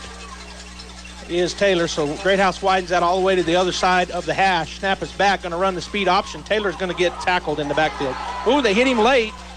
No flag coming in this time. That was more of a personal foul than the other one, but no flag coming in as he was already down and he got hit hard after he was already down. Yeah, he kind of stumbled, got tripped up a little bit, went down on his left knee, and then he kind of stood up, and a defender came in and hit him hard, and he was coming up a little hot, and some Bulldogs grabbed him and kept him from going anywhere, so that was good. So a loss of about 6 all the way back to the 18-yard line. Out to the 18-yard line. It'll be 2nd down, and they're saying loss of 5. 2nd down and 15 for the Bulldogs. A formation look, ball in the middle of the field. Barrera to the right of Taylor in the shotgun. Snap is back. He's going to look. He's being pressured. Trying to roll away from it. He's going to, if he don't throw it, he's sacked. He didn't throw it, and he goes down all the way back at the 25-yard line. Getting good pressure on Taylor that time as they're running that 3-3, but they're walking 1 or 2 linebackers up. You never know where the blitz is coming from. They'll walk in and back out. So it's a lot of pressure on their line, which they're good. They handled it last week, but had pressure on him that time and like to see him throw the ball away that time instead of taking the loss. So it's 3rd down and about a lot. Let's see, they're back at the 26-yard line. Got to get to the 4 to the 3, so it's 3rd down and 25 to go. Trips to the near side, which is the wide side. Barrera to the right of Taylor in the shotgun. Snap is back. They rush 4. He steps into a throw. It's going to be caught, and he's going to be drug out of bounds at about the 17, 16-yard line. That's just an isolation over there. Trips on the right. Rodriguez runs a quick stop, little stop hitch, dig route over there to pick it up to make it a short 4th down. Well, shorter, it's still 4th and 15. So it's shorter for sure. They picked up about 10 on the play. So 4th and 15 at the at the 17-yard line. Got to get to the 2 for a 1st down, and we're lining up to go for it. Empty backfield, trips to the near side, twins to the far side, which is the short side of the field. Taylor looking over the defense, the Los Lunas defense, looking like they're a little confused on what they're going to do. Taylor waiting for him to get set. They're all just standing up, nobody on the line down. Snap is back. They're going to bring the house. Taylor steps into it, and it's going to be no good. Yeah, that's what they're doing, right? They're not giving us any reads. The defense is just standing up, 2-point stance. They're moving around. The linemen can't pick out their assignment, so our linemen just got to take that inside. And when they do that, the guy came off the left side unblocked right in Taylor's face. He had to throw it quick, incomplete. So a turnover on downs will be 1st and 10 at their own 17-yard line for the Los Lunas Tigers. And they brought 6. We only had 5 to block. And so, like you said, 1 came free. All right, so first and 10 for the Tigers. 20-7 here in the second quarter. The Tigers with the lead, 8:59 to go in the first half. Searmans takes a snap, turns, hands it off to Searmans. He's up into the middle, going to pick up about 6 yards. We'll see where they mark him down, maybe pick up a 5. Just straight run up the middle. Wesson on the tackle and Johnson for the Bulldogs. So it is pick up a 6. It'll be second down and 4 at their own 23-yard line. 8:40 and counting to go here in the first half as the Tigers break the huddle. And they're going to go... They're fixing one of the linemen's shoulder pads that come out. So they got that tackle over to the near side with a slot and a wide out to the near side. The ball on the far hash. Got that sniffer back. Searmans takes it, hands it off. Boy, the Bulldogs read that one perfectly. That's going to be a tackle for a big loss. See, coach, your defensive lineman, if the guy in front of you pulls, you follow him. And Donaghy that time, his guy pulled to try to come around the left side, and he got right in his hip pocket, and when they handed off, he was right there to make the tackle behind the line of scrimmage. So it'll be 3rd and 8 after the loss of 3. 3rd down and 8, 8:07 and counting in the first quarter. Now they got the tackle over to the far side with trips. Actually, you got trips. That's a false start. They didn't call it. The guard moved. Searman's just going to run it out of the backfield. He's going to pick up about 3, so it'll be 4th down and 4 for the Tigers. Well, that's a good job by Barunda. Again, he came in there hard and just put a lick on Searmans and was the first Bulldog there, so great job by him. They are bringing out their punting unit, so it'll be 20-7 is our score, 7:37 and counting here in the first half. Watson's going back deep to return this punt or field this punt for the Bulldogs. So Bell is their kicker and punter. He's done well at both. They punted once, and it was a beautiful punt, and he's kicked it through the end zone every time but once. So very talented kicker. Snap is back, a little high. He goes up and gets it. Again, a great punt high up into the air, and they're going to let it hit. The Bulldogs takes a Los Lunas bounce and out of bounds. Let's see where they mark it down. Good field position for the Bulldogs. They're going to mark it at the 40-yard line. Yeah, so they didn't get that one to turn over, but it did, as you mentioned, went up, hung up there high, was on the left sideline over here, so Bulldogs just let it bounce, and we'll take the ball at the 40-yard line, as you mentioned. So good, 60 yards. Bulldogs can do this right here. So we got 7:08 to go in the second quarter. 20-7, Los Lunas on top of the Bulldogs here in the state championship game, Class 5A, on this absolutely stunningly beautiful Saturday afternoon here in late November. All right, ball in the near hash, and now the officials walking in and talking about something, but they'll figure it out. Bulldogs in the A formation. Lopez and Greathouse on this side. Watson and Hamilton on the far side. Barrera to the left of Taylor in the shotgun. As the wide hat now says go. Well, he hasn't said go yet. And now he gives the whistle. All right, so Taylor looking over that defense as, again, they're looking to show a blitz. They do bring it. He's going to toss it over to Barrera. He gets by the first man, but then he is going to be slammed down backwards. They're going to give him a pickup of about 2 with forward momentum. So that swing pass to Barrera, he made the first guy miss. Good job by Taylor, first of all, of getting it around there to him. And then made the first guy miss, but the other 2 Tigers did a good job getting off their blocks. Right back up on the line of scrimmage, an A formation ball in the far hash. Taylor takes the snap, turns, hands it off to Barrera right up the middle. Got a flag down. They're going to blow. This ref on this side, they can't hear him blowing his whistle. So it's a false start on the Bulldogs. Yeah, Lopez over here is trying to get set. We're going quickly, and he was trying to get the ref to tell him, as we always do, if he had lined up correctly. And the ref finally told him to back up. Lopez backs up, and we snap the ball. So then the same ref threw a flag on him. That's frustrating. They're actually talking about that he was giving him direction, but Taylor, he snapped it. They're going to call it false start on the Bulldog. Illegal motion is what they're calling. Illegal so shift, he was backing back up. Yeah, that's you can tell by Lopez's body line. He's just frustrated because we call timeout here. No, okay. Just talking to Taylor.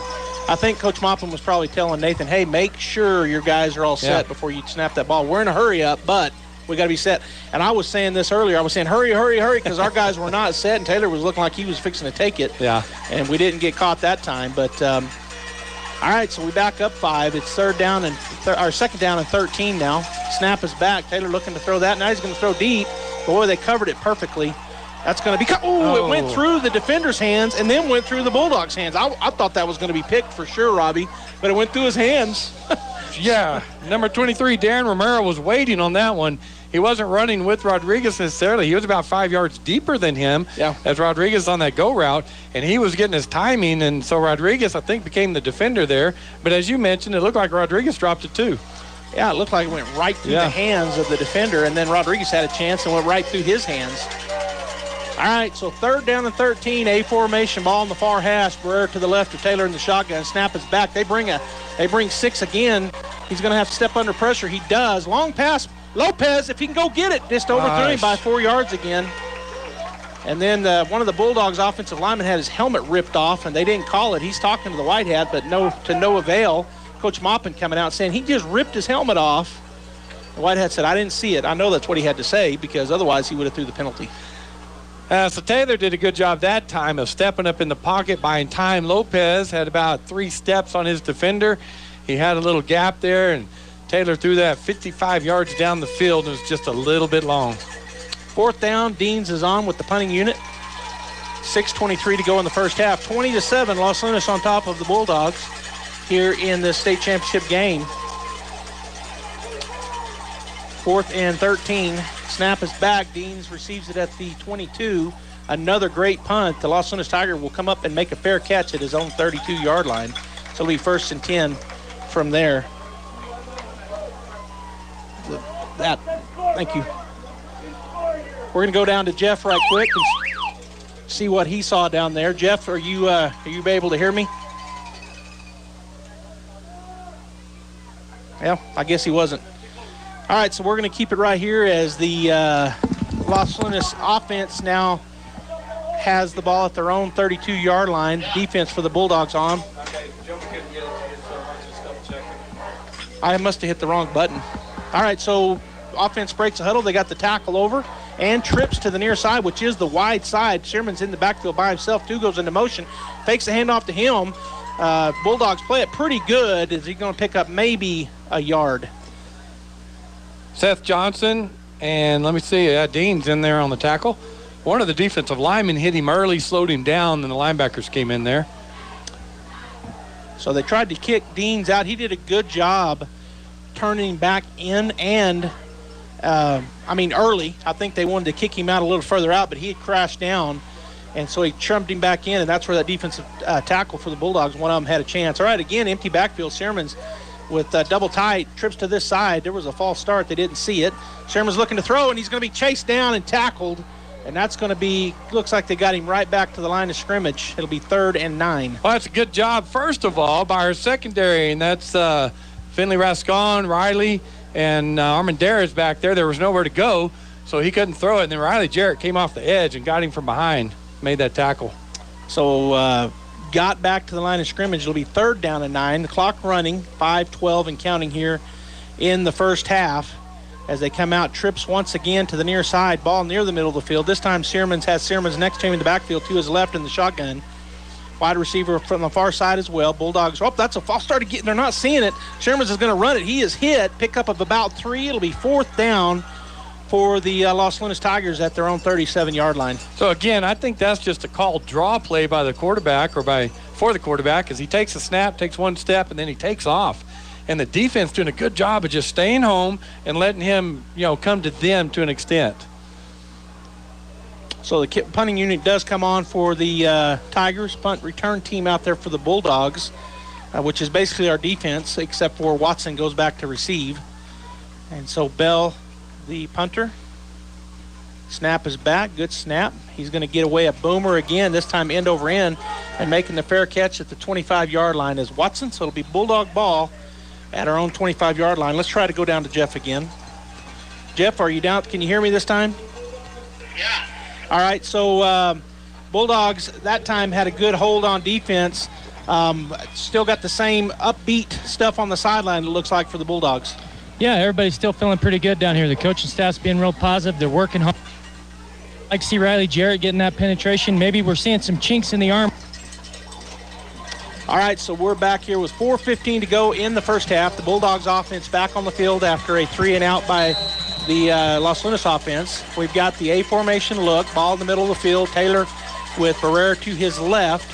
Snap is back, going to quick pitch it to Barrera. He's going to cut inside, and he's going to get out to about the 27-yard line, pickup of about 3. Yeah, that's old-fashioned sweep left. They took the snap, pitch it to Barrera on the left, and looked for a lane, found a small one before Torres came up and made the tackle. Yeah, pickup of 3. I said 27. It was out to the 28. So the clock's still rolling. We're under 4 minutes to go here as the Bulldogs break the huddle. Ball on the far hash, left hash for the Bulldogs. We're going to do a little trip bunch here, tight up against the tackle. We've got trips. Barrera to the right of Taylor. He's going to pitch it this way. They read it about right, and Barrera does make the first man miss. He spins away from the second guy, so he's going to make something out of nothing, Robbie, basically on his own. Yeah, we line up that bunch to the right off the tackle, so it's in tight, and pitch it to Barrera and just say, get out there with your speed, and he barely gets around the first guy, but the second guy was there, spins on the hit and makes him miss. So as you said, that's all Barrera right there. So he picks up all the way out. It's going to be 3rd down and 1. He gets out to the 34-yard line. 3rd down and 1, ball in the near hash. A formation look. The Los Lunas fans coming to their feet, asking their defense to get a big stop here on 3rd and 1. Snap is back, handed off Barrera. He's not going to get it. He's going to be 4th and 1. Yeah, the Tigers right now, as Jeff mentioned, the defensive line's winning the battle. They're getting off the blocks, and they were waiting on Barrera as he tried to find a lane to go in. And it wasn't just one, it was 3 of them that were there. Bulldogs offense remains on the field. We'll see if they try to go no-go or if they just try to get it. 20-7 our score, 2:39 to go, and Coach Maupin calls a timeout. So I think we'll take one as well. It is a timeout. We're going to take a 30-second timeout.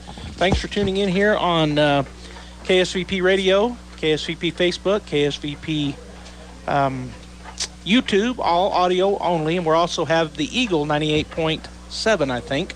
We'll be back in 30 seconds. If you're missing a tooth or several teeth, a dental implant may be the ultimate solution. Implants look and feel so much like real teeth that you probably forget you have an implant. Maupin and Brown Dentistry is one of New Mexico's most experienced implant providers, with literally thousands of implant patients who are absolutely delighted with the results. Call Maupin and Brown today for an evaluation. You'll be surprised how affordable implants can be. Maupin and Brown, your choice for experienced, state-of-the-art dentistry.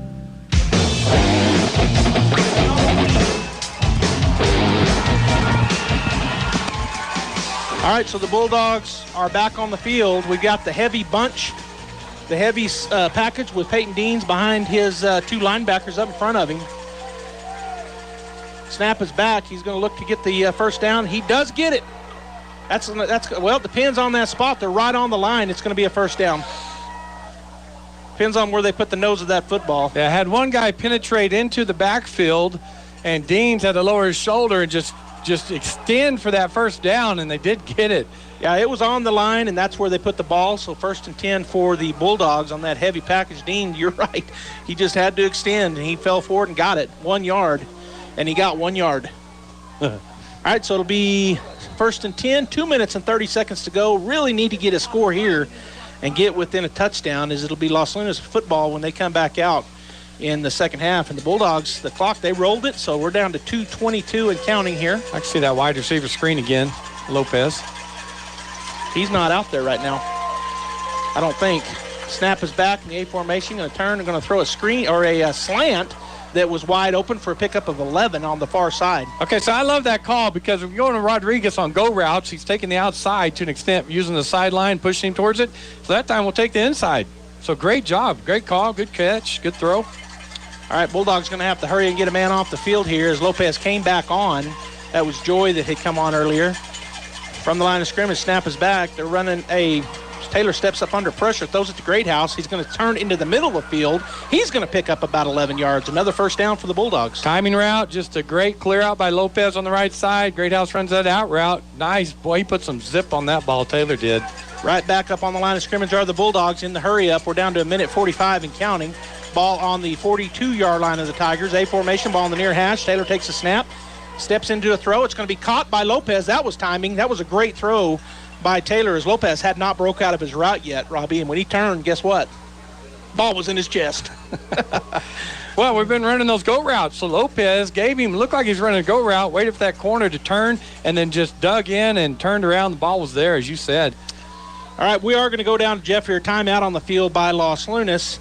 And so we're going to go down to Jeff. Jeff, the Bulldogs just hurry up offense right here, and it seems to be working, being very effective. The most positive thing, guys, they're all quick. Taylor doesn't have to wait much. Everything's on timing. Is almost as soon as he catches the snap, somebody's in pattern and right in a route that's getting open. He's letting the ball fly. I think it's when he's hanging on to it a little bit, we're having a little bit of trouble. But now. All right, Jeff, thank you for that. And it's going to be 1st and 10 for the Bulldogs down on the 30-yard line of the Los Lunas Tigers coming out of this Tiger timeout. We've got 1:38 to go here in the first half. The Bulldogs down by 13 points, 2 touchdowns, less a PAT. Ball on the near hash. We're going to go A formation look. Lopez and Greathouse to the near side, which is the short side of the field. Watson and is that Rodriguez on the far side. Barrera to the right of Taylor in the shotgun. And they're running a man coverage right now, almost cover zero, where they're going to run man free. The safety's over here on the short side. So they're going to bring the house. He's going to turn the throw over here to Lopez. He gets a block. He's to the 20, gets another block inside the 15 down to about the 14-yard line. Good block there, Robbie, as he looked like he was going to be hit, and then he squirts through after that great block. Yep.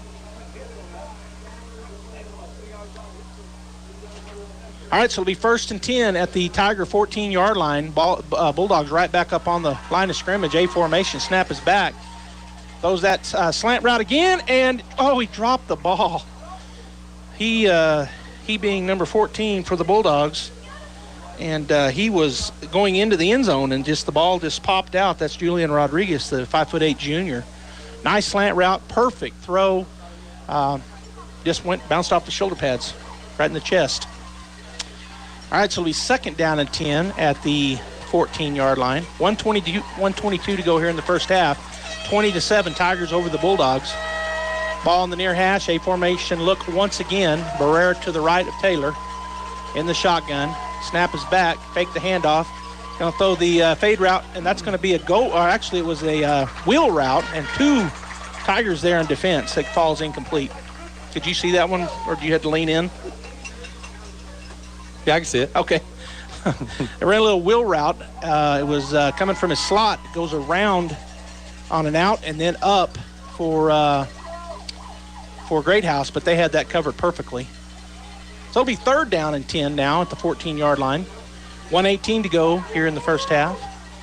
And we're going to go once again, A formation look. Barrera to the left of Taylor in the shotgun. Snap is back. Gonna throw no. I don't know who. I'm not sure if he was thrown to him or to our wideout. It's incomplete. Rodriguez ran a stop route in the end zone, turned around. Watson's running an out route, and they were right in line with each other. And so it was just a little high for Watson, and it was too low for Rodriguez. So as you said, not sure who it was going to. Both were open. Yeah. And we're going to have a timeout taken by Coach Maupin. So we've got 4th and 10 at the 14-yard line. 1:14 to go here in the first half. 20-7 is our score. And the Bulldogs, we got to get at least 10. We can get a first down. It's right inside the 5-yard line. But, do you kick a field? If you're head coach, you kick it here, you go for 10. Go for the 10 yards. Well, so now you put me in a position because if you got a good field goal kicker, then you go for it. I don't think we have a good field goal kicker. I think Parrish is good enough, is good. But, high school football, you hardly ever see teams do this. That'd be a 29. No, it'd be from the 28, right? So 38-yard field goal? Well, we're on the 14, so if you step back 6 yards, it'd be from the 20. So it would be a 30-yard attempt from where the ball's put down. Yeah. I think you go forward with this offense. We dropped a slant route for a touchdown. We just overthrew a wide open receiver. So we just got to connect here. All right, so it will be 4th and 10. Offense is on the field coming out of that timeout. A formation look here as the Bulldogs line up. Ball in the near hash. Barrera to the left of Taylor. Snap is back. Taylor drops. He's going to have to step away from pressure, which he does. He's got a man. Oh, no, he throws it to the back of the end zone. It's going to be dropped. Oh, boy, he had Barrera wide open, but he went to the back of the end zone, and the Bulldogs had a chance at it. They go up and just drop the ball, and so turnover on downs. So it'll be 1st and 10 for Los Lunas at their own 14-yard line. 1:05 to go here in the first half. 20-7. Tigers over the Bulldogs. And, yeah, he almost got sacked. He had a guy right in his face. He did a good job backing out of that pressure. Did Taylor. He rolled to his left, and both you and I thought he was going to throw it to a wide-open Barrera out there in the flat. He might have scored. Nobody was near him. But I think Taylor saw that coming across the back of the end zone and threw it there, and it was dropped, broken up back there. All right, Searman keeps the ball. He follows his blocker up into the hole, and he'll pick up maybe 3 yards. It'll be 2nd down and 7, and we're under a minute to go here in the first half. So Bulldogs, after that first series where Searman just slashed through our defense on some big runs, able to come in tight now. Johnson, Weston from their linebacker position, stepping up, reading that quickly, getting off a block, making the tackle. 40 seconds and counting. Searman has Searman to his left, and the shotgun has a sniffer back. They got that tackle over. Ball snapped. Hands it off. Searman's going to try to get outside. Johnson did a good job cutting him back, but he's able to get by him, and then he's backed up by the Bulldogs. Pickup of about 7. It'll be 3rd down and 1 for the Los Lunas Tigers with 20 seconds to go. Yeah, I was trying to get outside that time. We stuffed the middle with the quarterback, Searmans, gave it to the running back, the senior, and he trying to get around the right side. And Johnson did a good job of flying out there, cutting him back in, and then Deans and Wesson were there to make the tackle for the Bulldogs. Looks like they're just going to let it go to the half here, Robbie, as the quarterback walks away from his head coach. They are going to be, the clock runs to 0-0, so the teams will go in at halftime here with the Tigers leading 20-7. And we're going to go down to Jeff. And Jeff, just talk briefly about maybe some second half adjustments we might see from the Bulldogs. Well, guys, offensively, I think a few things presented itself. Of course, the screen pass out to the outside looked really good. But I got to think, guys, we want to stretch the field a little bit more. I feel like their secondary is just kind of daring us to stretch it, get it down the field. And the slant pattern looked good. I think that's something we can come back to. And we saw a little quick pitch out there to Barrera in the second quarter that looked pretty good. And I'd like to see us run a little speed option. So I think the coaches will make some fantastic adjustments. And I don't know, what Los Lunas before. I don't know about them, but we know how to play from behind. That's one thing that's in our pocket. All right, Jeff, thanks for that. We're going to go ahead and get the halftime show going here. And remember, or actually thank you for tuning in here on AM 990, FM 93.7, of course, KSVPTV.com, and all of our platforms out there, audio only for this ball game. We also have 98.7, The Eagle, from Belen with us. We're going to get the halftime show going here. We've got a great halftime show with the Fan of the Week as well as the AHS Band on the halftime show. So we'll be back here in about 23 minutes. That for 98.7, so they know when we're coming back. We'll be back. This is Renee. Happy to be here. She's not some influencer. She's more of a groundbreaker, turning her 4-acre lot into a little slice of heaven behind the wheel of a John Deere 1 Series tractor. Renee runs with us because the most important job is the next one. That's all I got. Nothing runs like a Deere. Hear Renee's story at Deere.com. Stop by Pecos Valley Equipment in Artesia and Roswell, or visit us online at pecosvalleyequipment.com. Hello, Martin here from Frost Mortgage. I want to tell you about something really, really awesome. It's my Zero for Hero program. Are you a veteran, current military? Do you work in the medical field, the police department, fire department, or are you in the school system? If you are, then we need to talk.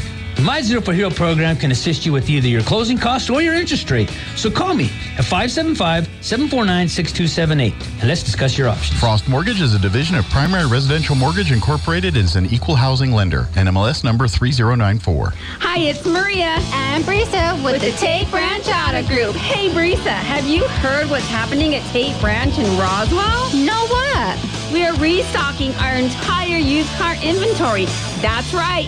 We have been busy working on getting an entirely fresh new inventory, and it's getting ready to hit our showroom. Hurry fast, because this inventory won't last long.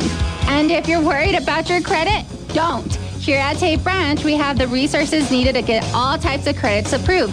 No credit, bad credit, bankruptcy, no problem. We can handle it all. Give us a call at 575-755-2279. That number, once again, is 575-755-2279. Hurry on down to 2000 West 2nd Street and check out our entire inventory or visit us at www.tatebranchRoswell.com and we will get you approved for your next new vehicle. Ooh, that's good. Welcome back to the Tate Branch Halftime Show. It is Championship Saturday. The Bulldogs in Los Lunas taking on the Tigers. And hopefully it's been an exciting first half and we have a great second half coming up. But right now we want to introduce to you our final fan of the week for the 2021 football season. It's Myra Deans. Myra, thank you so much for doing this. Thank you for having me. What an honor to be here. Yeah, well, and you're the last one, so I don't know if that's a good thing or a bad thing, but congratulations on the honor. Thank you. I'm not from here, but I understand living here. This is an honor, so thank you. I'm excited to be here. Well, let's find out. You're not from here. Well, I'm not from here either, but I think I've been here long enough that maybe I qualify as a local. I call it home. But tell us about yourself. Where are you from, and how did you wind up in Artesia? Yes, I'm actually from Roswell. I'm actually a Goddard Rocket alumni. All right, we're going to stop the interview right now. No, I'm just kidding. I know. I'm thankful for my roots. That's where I came from. But in 2008, my husband is from here. In 2008, his job brought him here. We swore we would never come back here. We swore we would never come back to New Mexico. We were going to be Texans, and of course, God had other plans for us. So we ended up here in 2008, and we've never left. So, yeah. So, what was it like growing up a Goddard person when it came time to play Artesia in anything? Football, basketball? I mean, did you play sports? Did you play against Artesia? I played up till my sophomore year. My sophomore year was my last year I played sports. So I do remember playing Artesia, but I really remember playing Artesia because my husband and my brother are the same age and they played against each other. So that's where it was super competitive, and I remember those games. And in fact, a funny story. Sorry, Tyler, I love you. It's a funny story. One of the first times Tyler and I went on a date, my brother and I were living together in college, and I invited Tyler to come back and meet my brother. And my brother had the Goddard Artesia game playing for their senior year, and I think Goddard beat Artesia that year. So, yeah, it was 2001, I believe. So, yeah, not a very good first meeting. Bad impression. We laugh about it today, but I can say now I am so thankful for Artesia. What can I say? Unless you've experienced it, you really don't understand what it means for this community just to rally around your children and the things that come with it. Yeah. It is just the day my kids got into the school system and into the sports, and I saw and I witnessed and I got to partake of it, I was sold. Yeah. Put on my orange and don't plan to take it off. That's right. I was wearing red. I'm wearing a neutral color today in case it looks funny. Well, and I've talked to people that, for example, went to Goddard High School. Just use that as an example. You know, whenever Artesia Nation travels, there's probably going to be just as many Artesia fans in the stands in Los Lunas today as there will be Los Lunas fans. There's the perception that you have of the Artesia Nation when you're outside looking in, and then, of course, there's the reality when you get involved. So were there any misconceptions, or did you have to make an attitude adjustment or change from what you thought about the Artesia fan base versus now being a part of the Artesia fan base? I think every fan base thinks the other team is the worst, the worst opponent. You know, they're horrible on the field. They're horrible fans. So I think that kind of goes with every aspect. But I know for sure, without a doubt, coming into this program and the things that we try to teach our kids is not only about being the fan, but being moral and the life lessons that come with it. And I will be honest, I don't know, and I'm maybe not old enough, and I was in my teenage years and couldn't see beyond that.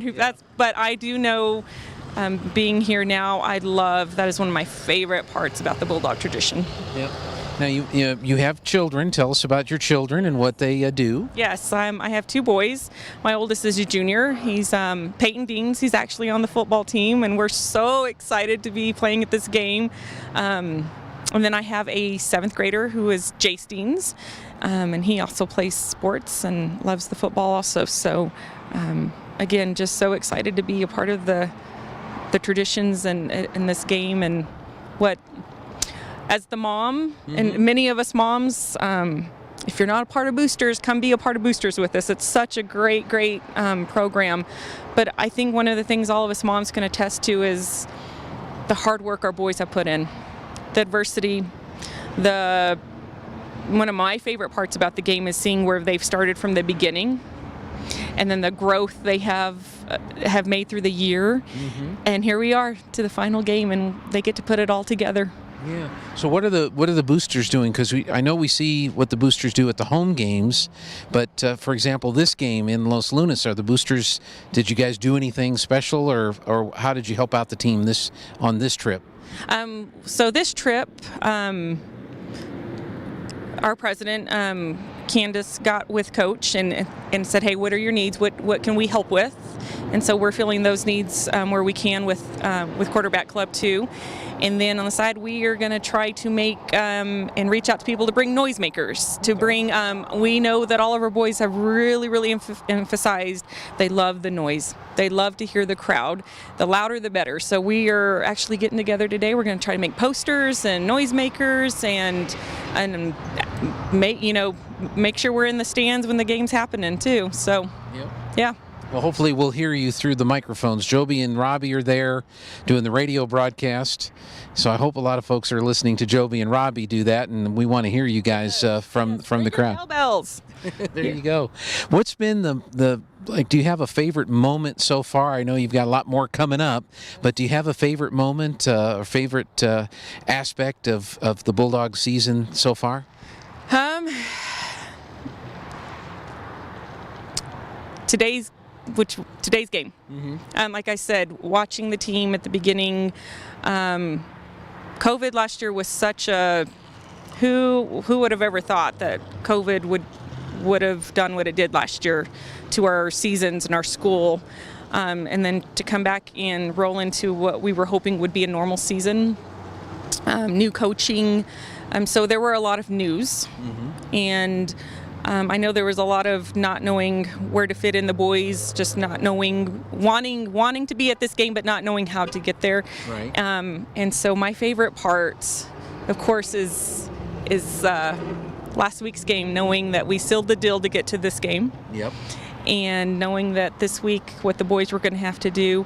I think my favorite part is every game is we start the game off, and the boys are willing to make the adjustments the coaches make for them, and the teamwork, and to show that those two things actually have a good payoff of winning a game. Yep. Yeah, well, you could see that last week. Clearly, both teams make adjustments or try to make adjustments, but Artesia made adjustments, and I don't know what Farmington did, but whatever they did didn't help. It didn't make a big difference. Now, you're a parent of a football player. How many touchdowns does Peyton have this year? Oh, you put me on the spot. No, I didn't mean to put you on the spot. No, I'm just joking. I don't know. I will say that part of my favorite thing about Peyton is the Rhino package. I love that. He gets to show his strength in that, and so that's one of my favorite parts to see him in. But I'll be honest, sorry, Pey, I don't know how many touchdowns he has.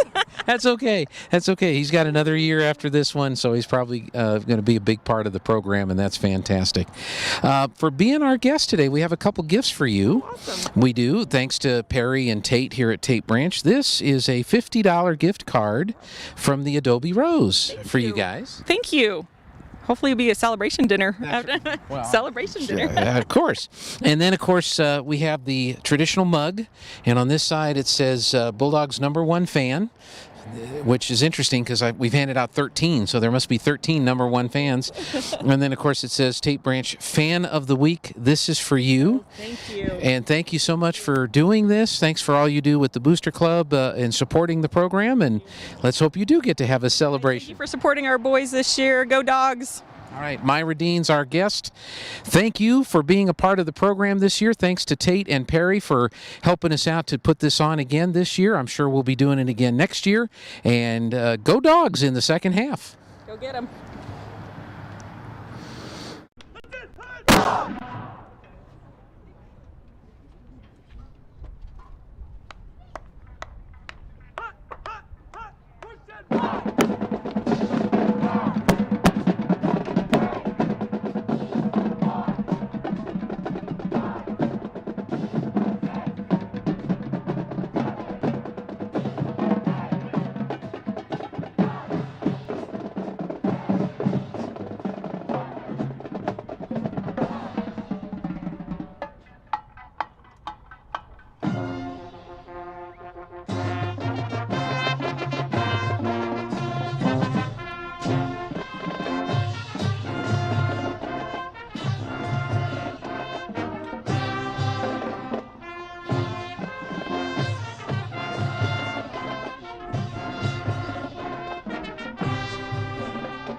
7.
And he was able to squirt through.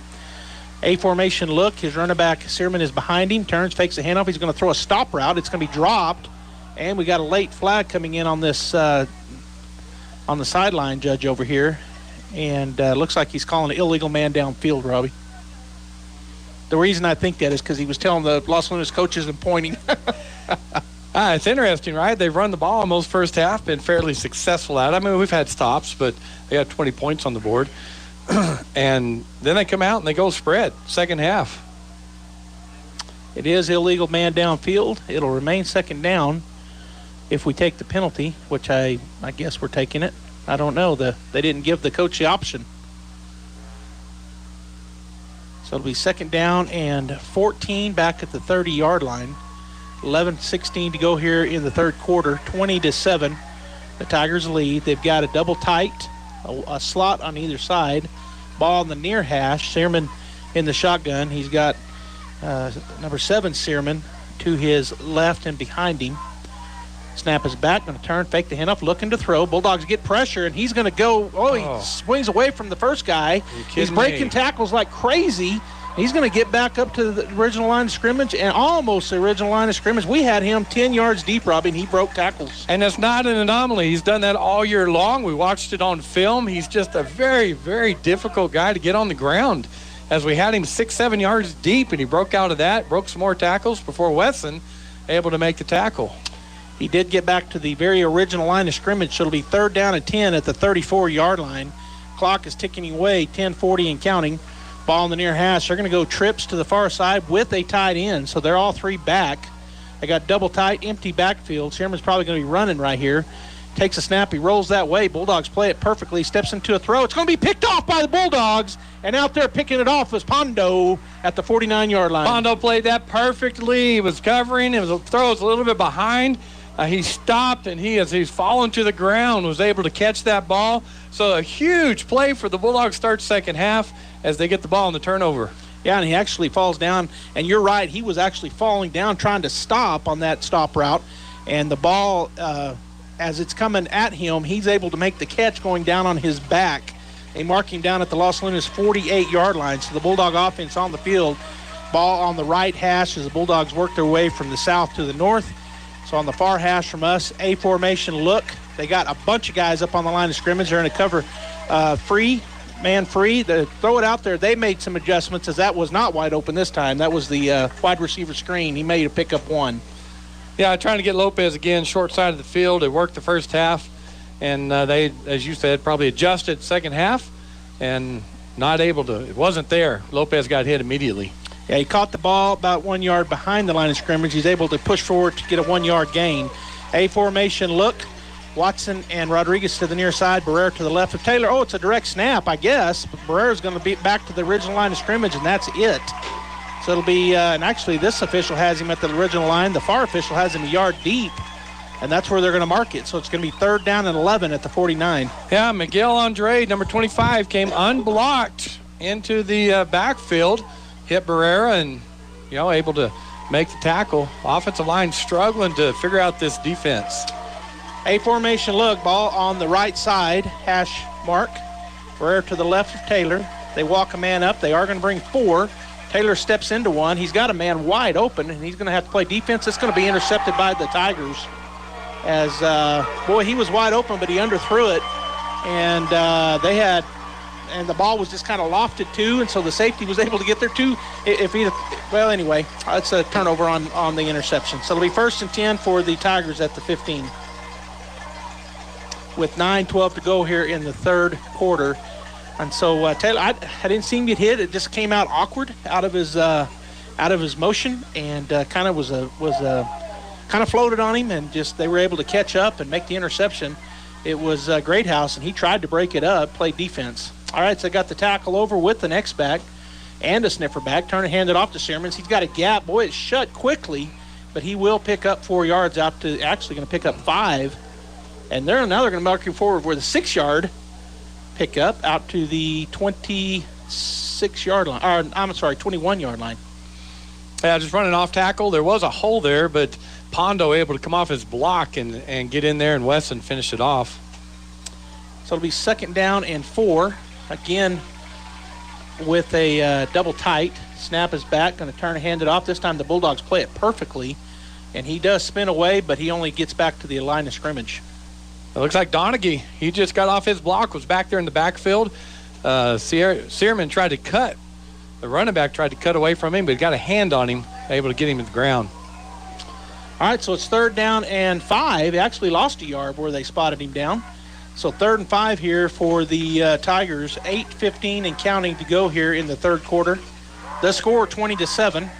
Tigers on top of the Bulldogs. Ball in the middle of the field. They've got that tackle over to the far side with a slot back over there, X-back and a sniffer back. So they really loaded up on the right side, trying to draw the Bulldogs offside. Don't get it done. Hand it off to Searman. He is tackled immediately. Great job by the interior defensive line of the Bulldogs. Yeah, and they ran a run blitz there too, so the line did a good job, and the linebackers came. And I'm looking, but I think it was Seth Johnson just came in there on that run blitz. Great defense by the Bulldogs. So this will be a punt situation. So we're already here in the 3rd quarter. We've seen a pair of turnovers. Interception for the Bulldogs, and then an interception for the Tigers. And now the Bulldogs defense holds on the 2nd possession. They're going to force a punt here. 4th down and 4 for the Tigers. They're missing a player, so somebody will get out there. And now they decided they aren't missing him. So they just got a big hole over there. I'm not sure. All right, so they're ready to snap the ball. It's a snap back. Bulldogs get close. Punt is another good one, and it takes a Bulldog bounce and goes out of bounds at the 49-yard line for the Bulldogs. Boy, there was some stuff on the back end, but they get up and shake hands, so that's good. Yeah, that's Brendan Parra going at it with one of the Tigers. Just a good hard-nosed football there. Good field position for the Bulldogs. Great defensive stand, 3 and out. Wasn't it 3 and out? It was 3 and out. So it'll be 7:09 to go here in the 3rd quarter. The Bulldogs now, as you said, have great field position at their own 49-yard line as they break the huddle, and they're going to come out with the A formation look. Barrera is going to go to the right of Taylor. The ball on the left hash as the Bulldogs work their way from the south to the north. Snap is back. He's going to throw that wide receiver, and that's caught by Lopez. That's just a slant, and Lopez goes down and gets that off the ground, shoestring. Yeah, so the Tigers have done a good job all day so far in that man free. They're pressing our receivers, or breaking off the route, so disrupting the timing. We haven't completed one deep yet. All right, we got the A formation on the far hash now. They're on the right hash. Snap is back. It's 2nd down and short. We fumbled the ball, and we're going to lose. Well, Taylor gets away from the first man. If he can get away from the second, he cannot, as he's taken down hard. And then they pile on, and Taylor's going to have to be held back again by the Bulldogs. That's a big loss of about 8, so it'll be 3rd down and 8. It's about the 3rd mishandled snap we've seen today, which can cost you. It cost us, 9 yards there. Can really kill you on offense to an extent. Not 9 yards. That would have been a 1st down. Well, almost 9. You're right, though. They ended up marking it a yard back after I already saw them said it. One of the line judges overruled the other one. They marked them back. So it's 3rd down and 9 at the 50. Trips to the wide side, which is away from us here, as a ball on the left hash. They're showing a big-time blitz here. Snap is back. They do bring it. He's going to throw. Oh, that's going to be not intercepted. He's unable to get to it, as no receiver went out there. Taylor just lofted it out to the right side. So 4th down and 9 at the 50-yard line. And Coach Maupin, field position game here. We're going to bring out the punting unit. Haven't come out yet. And he does give a play to Taylor. So it looks like with 6:04 to go in the third quarter, we're going to go for it. Right at the 50-yard line, 4th down and 9 for the Artesia Bulldogs. Oh, another gutsy call by Maupin. Break the huddle in the A formation, ball on the near hash. It's on the left hash for the Bulldogs. Barrera to the left of Taylor in the shotgun. They do show they're going to bring a blitz. They end up not bringing him. Taylor steps and throws. That's going to catch. Will he get the first down? He does. It depends on the spot, but where he got pushed to, he did get the first down. Boy, another gutsy call on that stop route on the left. Well, that's years of timing and throwing together, and Rodriguez on the left side. Boy, he went up high, got that ball, and he hit the ground, and he pushed those defenders back about a yard, just enough to get it. So it's 1st and 10 at the Los Lunas 40-yard line. 5:48 and counting here. 20-7, the Tigers lead the Bulldogs, as their Bulldogs in the huddle. Ball remains on the near hash, which is the left hash for the Bulldogs, as they break the huddle in the A formation. Barrera to the left of Taylor. Hamilton and Watson down here. We had a false start. They didn't call. He's going to step into it wide open as Watson. He's at the 20. Tries to get by a man. He's going to be drug out of bounds inside the 15-yard line. That was a broken coverage or something. Yeah, absolutely. The corner let him go, so he's down the left sideline. Safety has to come over the middle of the field, which is number 22, Torres. But not before he caught that ball. Good read by Taylor. Good throw, good catch, good gain. All the way down to the 14-yard line. 1st and 10 at the 14.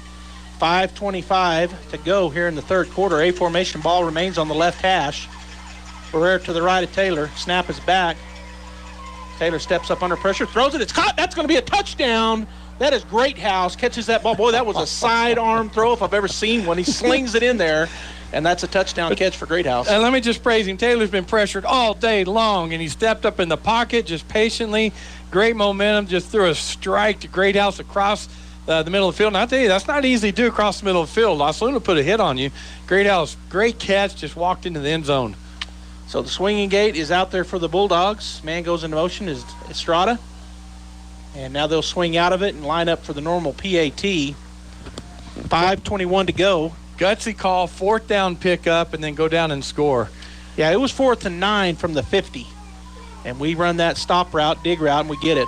Hold is down, kick is up, and the kick was good.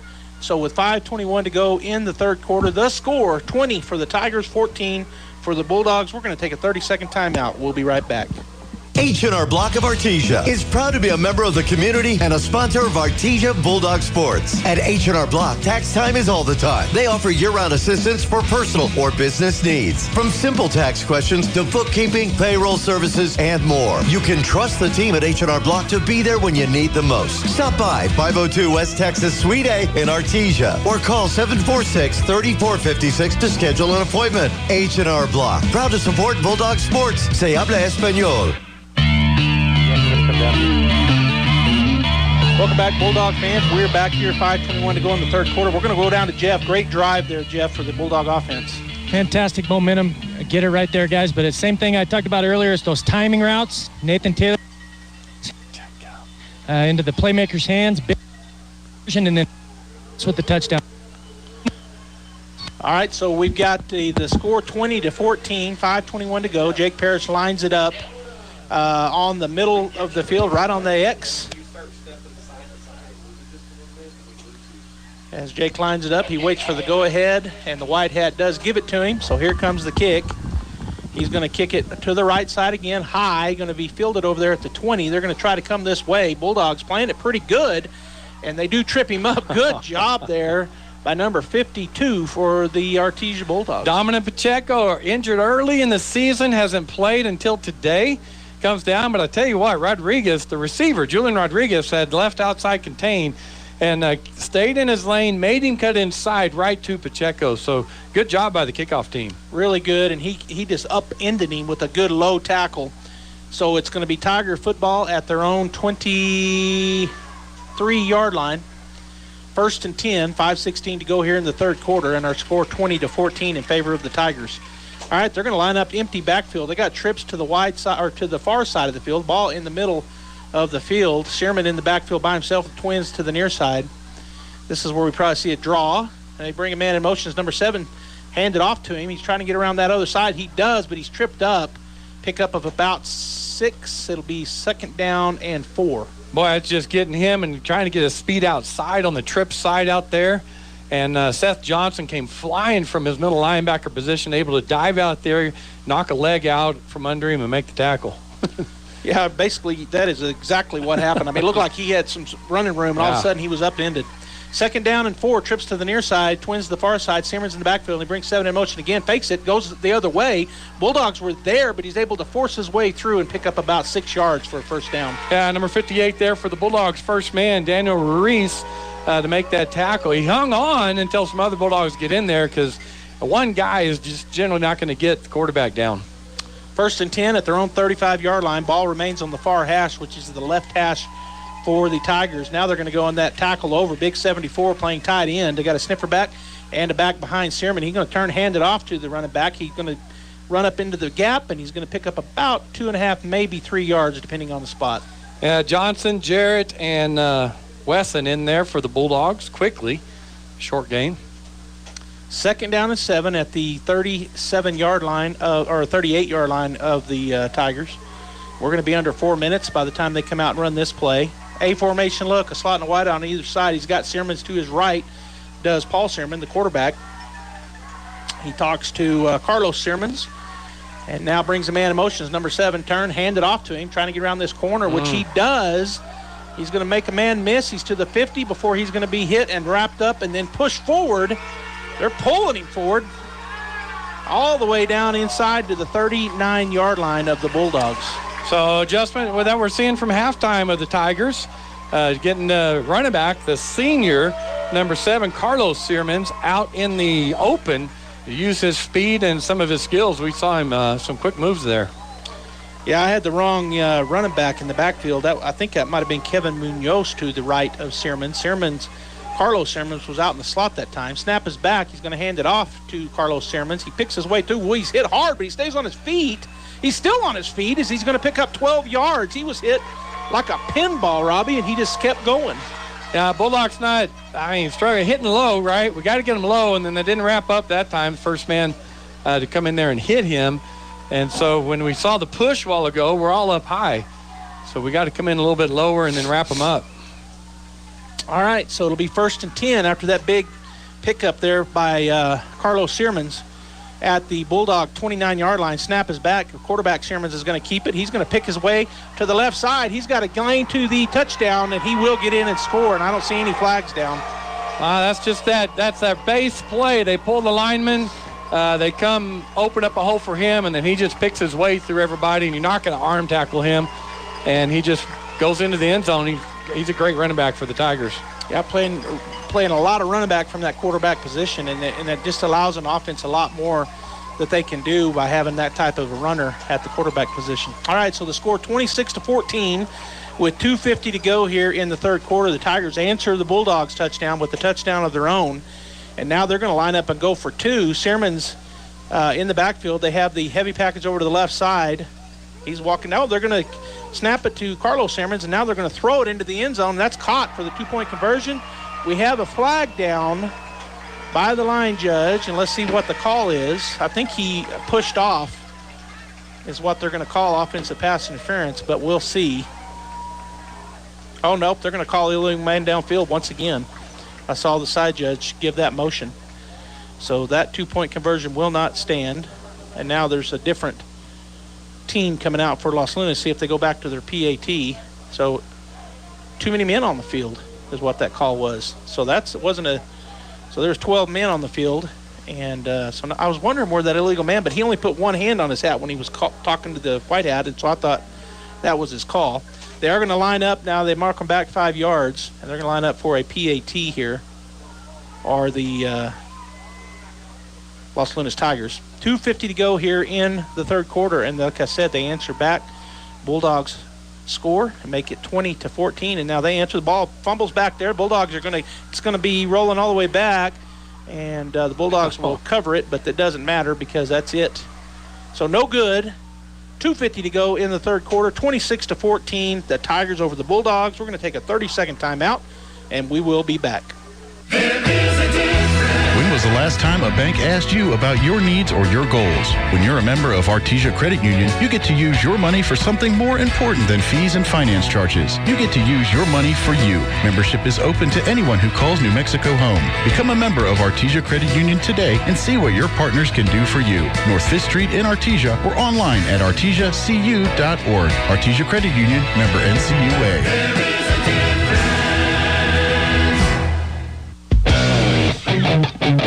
All right, Bulldog fans, we're back. 2:50 to go in the third quarter. The Tigers just scored, unable to get their PhD done. We're going to go down to Jeff. Jeff turned into a hot afternoon here in late November. Good. It's not as chilly as it was, but it's good football weather. Man.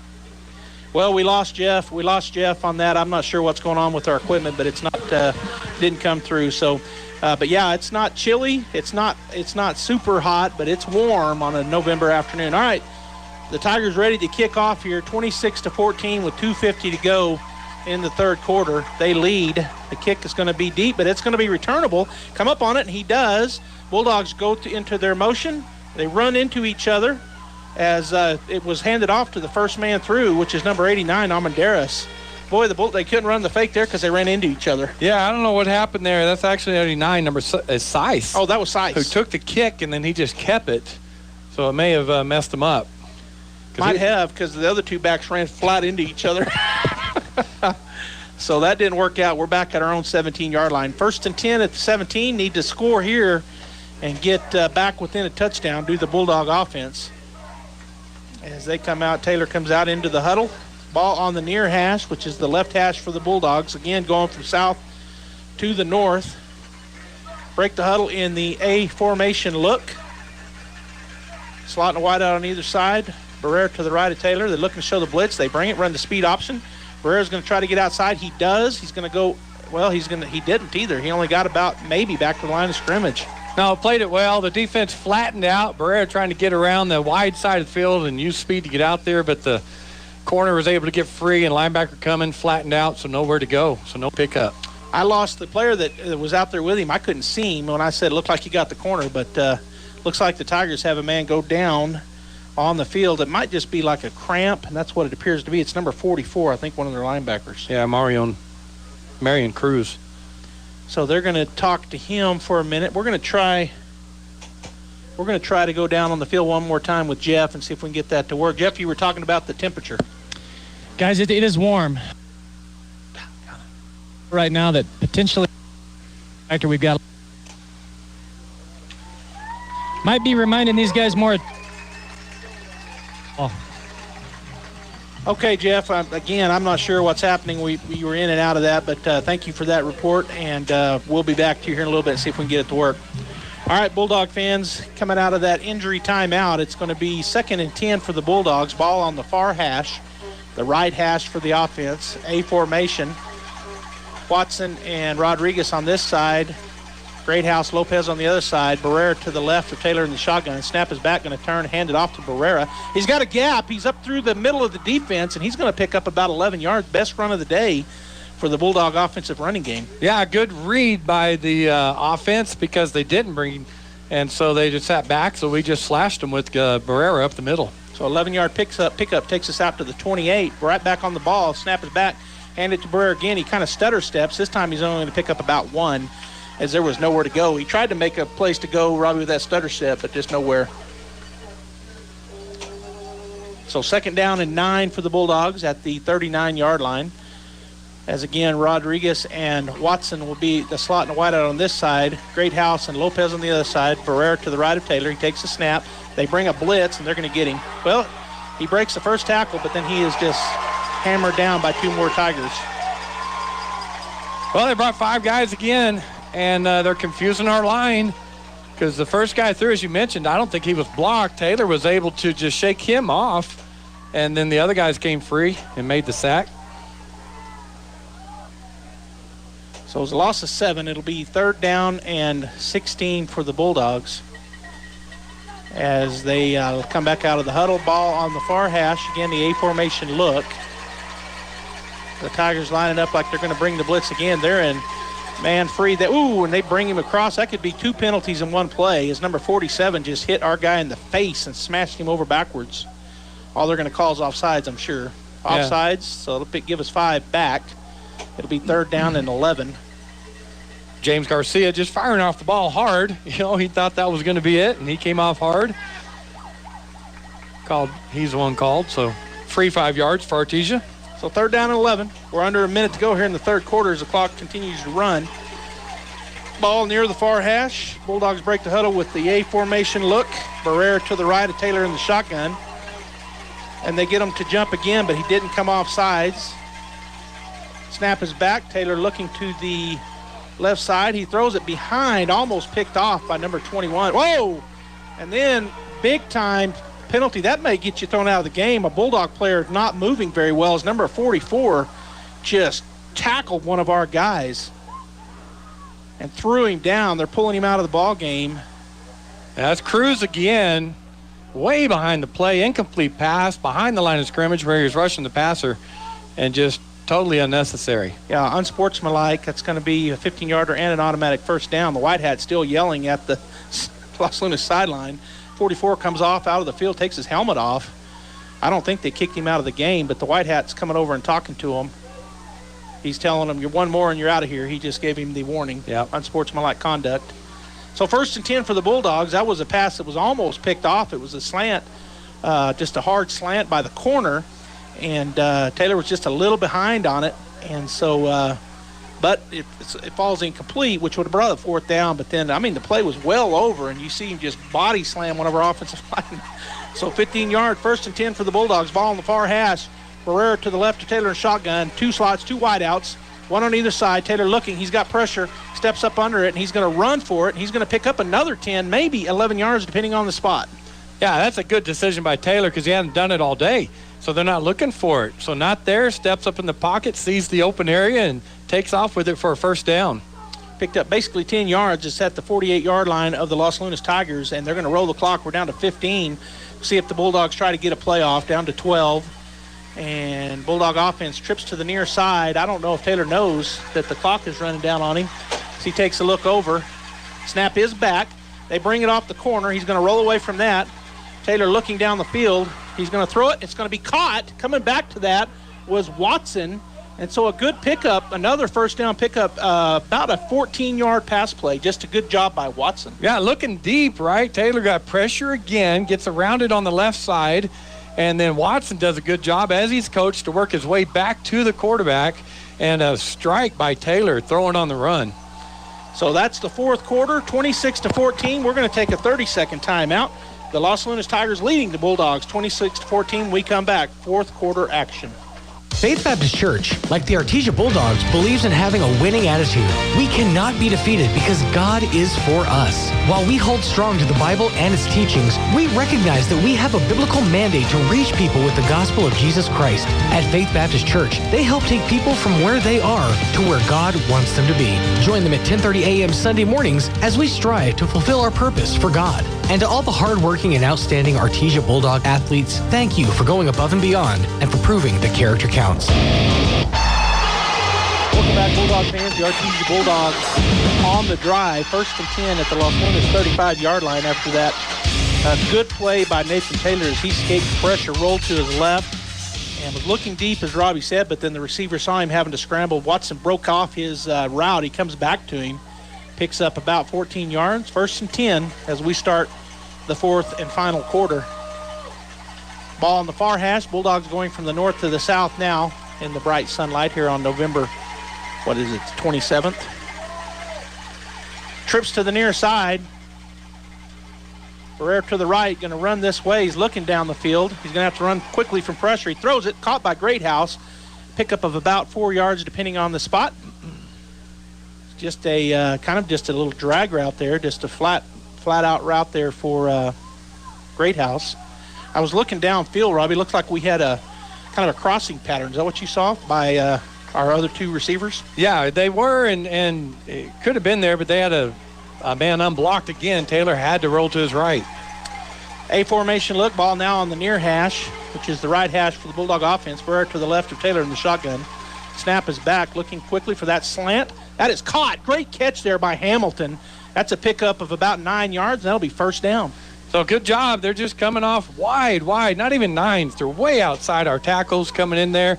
Taylor strike by him, and Hamilton laid out there and stuck his hand out there to bring that ball in. So we got to see those right here on this drive. We need to score here. Ball on the far hash.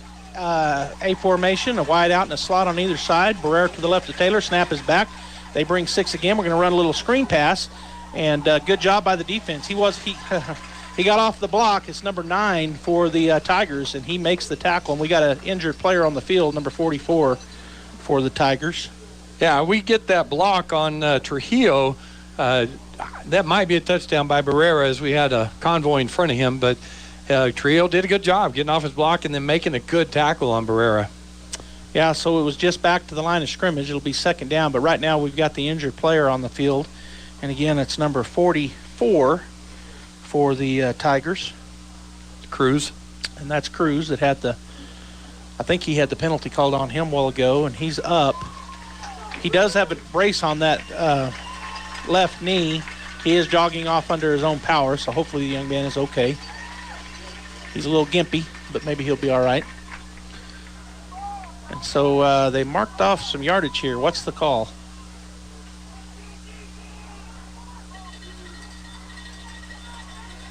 So illegal shift? Illegal shift. So I just didn't see the flag. I mean, with everything that happened. Yeah. So 5-yard penalty that remains first down, 1st and 15 for the Bulldogs. A formation, ball on the far hash, the left hash for the Bulldogs as they're going from the north to the south. Slot and a wide out either side. Barrera to the left of Taylor in the shotgun. They're showing blitz off the corner. They bring him. He steps up underneath that. He's going to throw it out here to Watson, and he is upended, but gets a big pickup of about 8, maybe 9. Let's see where they spot him. So that's all the way down inside the 20 at the 19-yard line. It'll be second down and 7 from there. It's a good job by Taylor. I tell you what, he's standing in there tough. They're coming at him all day unblocked. Good job to get it out to Watson. So second down and 7 after the pickup of 8. Again, the A formation look. Taylor has Barrera to his right. Ball on the right hash at the 19-yard line of Los Salinas. Snap is back. Again, they bring a guy off the corner. He's going to be able to get away from him is Taylor. He's looking down the field. He stops, and he's going to chunk it, and that's going to be caught at about the 5-yard line, and he's going to get to the 4 as, again, broke off his who is that? That's Greathouse. He broke off his route. Robbie come back to him, and he was open on the scramble. Yeah, Taylor, man, he made a guy miss big time there, and then just threw a strike 30 yards down the field. First and goal. They're right back up on the line of scrimmage are the Bulldogs. They're going to turn, hand it off to Barrera, nowhere to go, and he's going to lose 2 yards. Depending on the spot. Maybe they mark him at the 5. They do, so it's going to be a loss of 1. Yeah, Fredrickson, number 21 for the Tigers, just came in, squatted, and waited for Barrera. He cut back into him, made the tackle. Second and goal from the 5-yard line as the Bulldogs will huddle this time. 9:48 and counting to go in the ball game, and the Bulldogs down by 2 scores. 26-14 is the score. As they're taking their time getting a play in, want to be careful here, not get a 5-yard penalty, and there's no clock that they can see. Of course, normally that back judge will start counting, and the quarterback can normally see him, and he's not counting at this point. A formation look. Barrera to the left of Taylor. Second down and goal at the 5-yard line. Now he's counting. Snap is back. Going to run a speed option. Pitch to Barrera. And we got a penalty over here again on this sideline, Judge. He's thrown a lot of flags. And so let's see what the call is. False start on the Bulldogs. So a wide receiver moved, I guess, either that or the slot. But either way, that backs us up 5 yards. So it's second and goal from the 10 now. Lost a yard on the first play. And then we have the penalty on the second. And that looked like it might have been close to a touchdown on that speed option, but it was blown dead. So the play for naught. Second and goal at the 10. 9:21 to go in the ball game. A formation, tight on the short side of the field, which is the far from us here in the press box. Snap is back. He's looking. Going to throw it over the top. That's going to be caught. Touchdown, Artesia. Watson got behind the coverage. So they kept our split in and slot, Watson and Hamilton in tight on the left side. And then so Watson just went straight in the end zone and then ran that flag route to the back pylon. Great throw by Taylor. Just laid it up there for him. Went up high and got it for the touchdown. 26-20 with 9:16 to go here in the ball game. And the Bulldogs in their swinging gate. And they'll bring a man in motion, which is Nia Estrada. Now they swing out of it to line up for the normal PAT. So the Bulldogs back within one score here. And with this PAT good, they'll be within 5 if they can knock this PAT down. Snap is back, hold it down, the kick is up. And the kick looked good from here, and it is good. And another flag on this sideline judge. He has thrown, I bet, 10 flags. And he's walking in. The Bulldogs run off. I don't even think they know there was a penalty. But there is a flag. And so let's see what he's telling the White Hat. Bulldogs are completely off the field. The defense for Los Lunas is still on the field. So the ref crew and the defense for the Los Lunas Tigers all huddled up.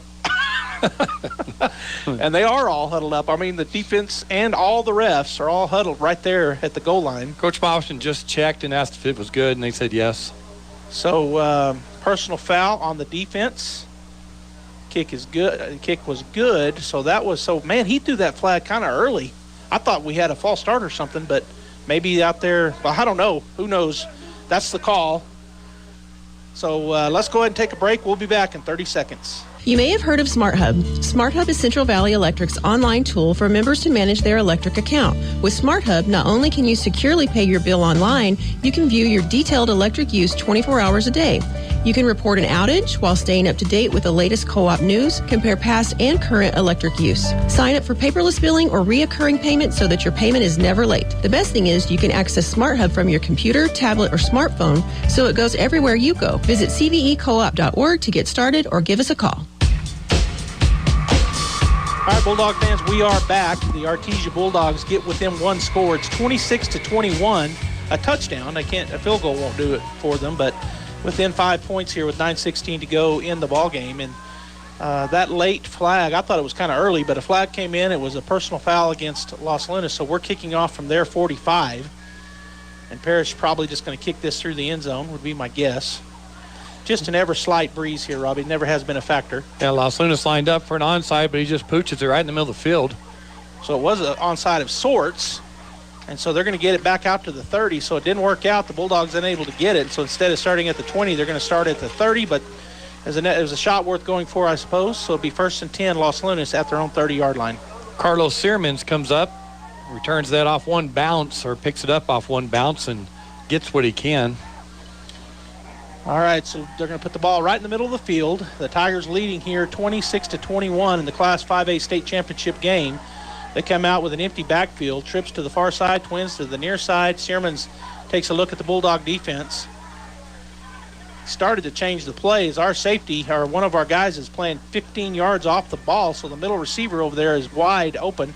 Now we cheat up to him, going to hand it off to Carlos Searmans. Bulldogs are going to be able to push him out of bounds. Well, he stayed in bounds. He's going to pick up about 8. That's just that sweep play again. They bring him in motion, fly sweep, whatever you want to call it. And I think it was Pondo came, about 5 yards deep and took a lunge at him and missed him. And then he was able to get the corner, gain that 8 yards. So it'll be 2nd down and 2 for the Tigers at their own 38-yard line. Heavy to this side, turn, hand it off to Carlos Searmans. He's going to be tripped up, no gain on that play, and the Bulldogs just did a good job. There he was again. Yeah, they opened up that hole again for him, and it looked like he was big, but Pondo comes off his block, hits him low, and gets him immediately to the ground. Great job by Pondo. All right, so it's going to be 3rd down and 2 at their own 38.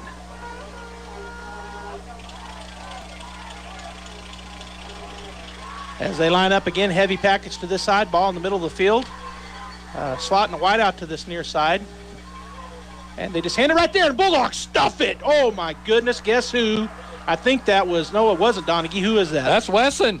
Boy, he shot that A gap and hit him deep and kept him from getting the first down. That was just a straight I formation give to the fullback. Boy, they gave him outstanding. Well, he hit him in the backfield and didn't go forward. So good spot there for the Tigers. It's 4th down and 1. I thought it was going to be 4th and 2. They're going. They are going to go for it. 4th and 1 at their own 39-yard line. See if they try to draw us off sides. Don't jump, Bulldogs. Sherman's going to go under center. He's got a big man behind him, one of their linebackers it looks like. Snap back. He is going to drive forward, and they are going to get it with the push. Oh, the ball came out. Let's see here what they call. The ball did come out, but it looks like it's going to remain. It is going to be first down. That's just quarterback sneak. That's just the offensive line saying we're going to push you back. And, boy, it was a standoff. He needed a yard, and he got a yard. They put a big man right behind him, and he came in there and just started shoving, and which really helped with that surge forward. All right, so it'll be 1st and 10 at their own 41-yard line. They got this heavy pack. They got double tight, a slot on either side. Sherman's taking a look over at his coach. He's got a running back behind him, or now beside him to his left. Double tight, snap his back. He's just going to run it.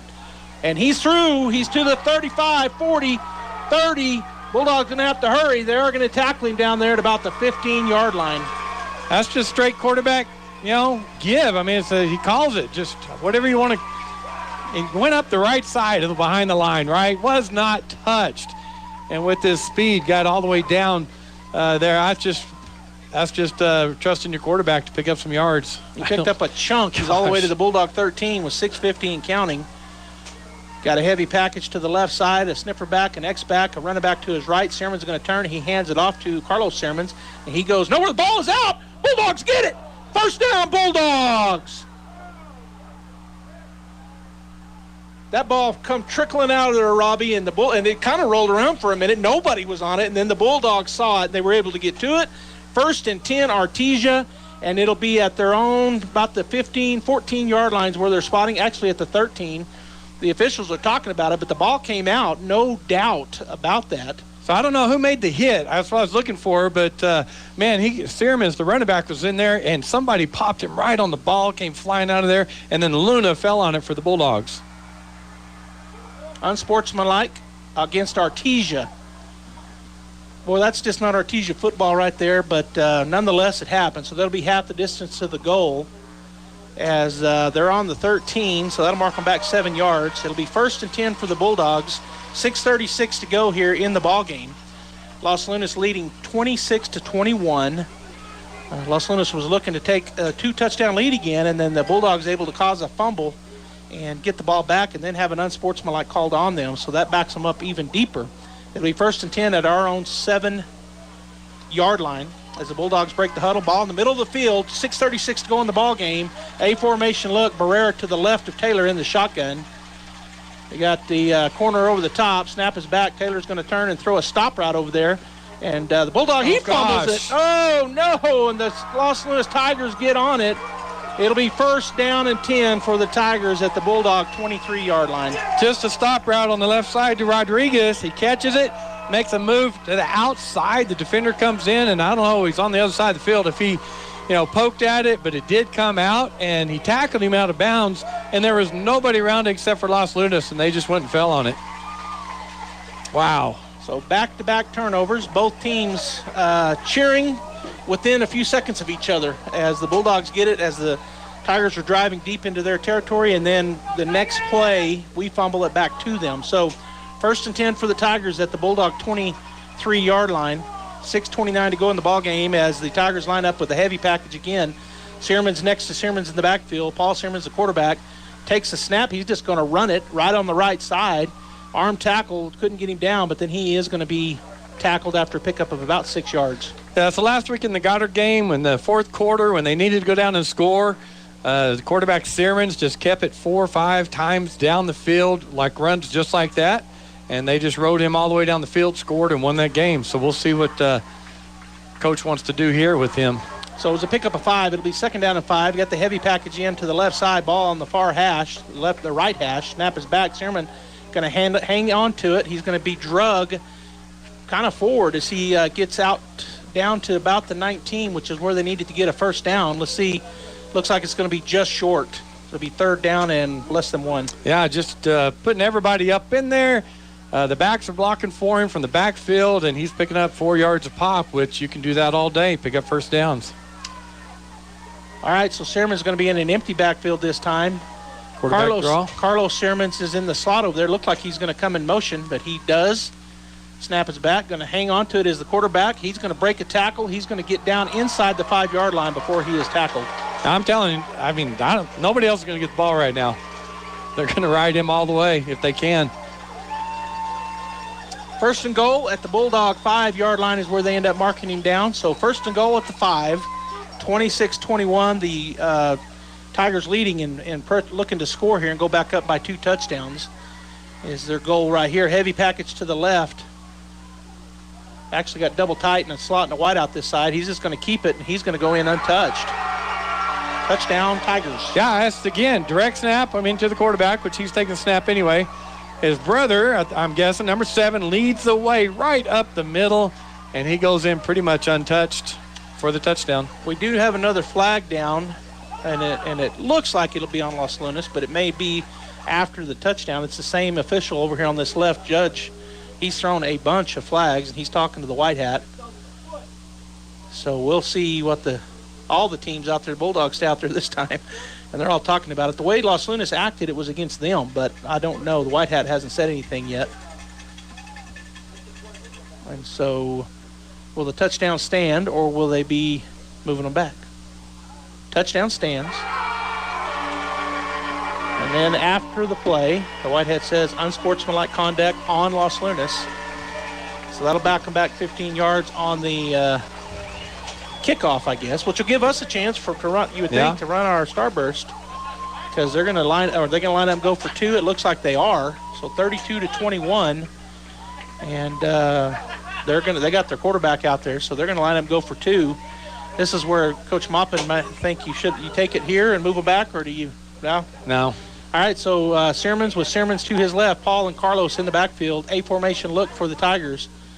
Shermans takes the snap. He looks to throw it. He's going to throw just over to the corner, and that's going to go up. They're going to catch it. Yeah, Armendariz is back on that coverage, and they both were in position, and it looked like number 3 for Los Lunas, Mora, got away with a little shove there and kept Armendariz on the ground, and he went up high to get it. Armendariz came up letting the ref know that he got shoved, but they got away with it, so it's a touchdown. 34-21, 5:12 to go here in the ball game. So back up by 2 scores, 13-point lead for the Tigers.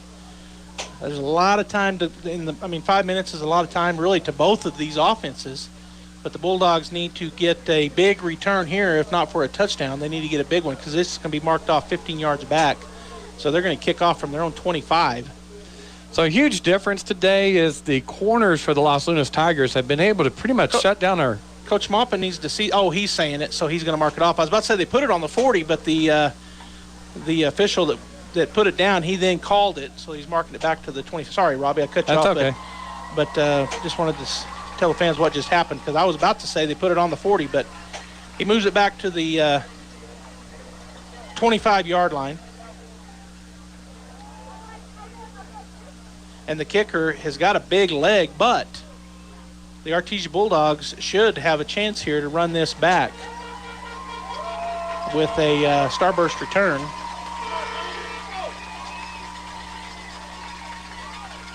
So number 1 waiting for the go-ahead from the white hat, which he gets. Here comes the kick. He does kick it deep. It's going to be fielded at about the 9-yard line. The Bulldogs do come up in their starburst. Hand it off, and they read it perfectly, but then breaking the tackle was Barrera, and then he is shoved out of bounds, actually kind of slung out of bounds at about the 41. So gave it to the last man through, Barrera on the starburst. Looked like number 13 coming through he got a handful of jersey, slung him around out of bounds, and that's Ethan Baca for the Tigers, but good field position for the Bulldogs.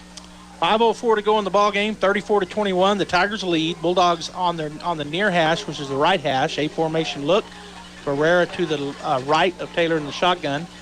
Lopez and Greathouse to the near side. Watson and Rodriguez to the far side.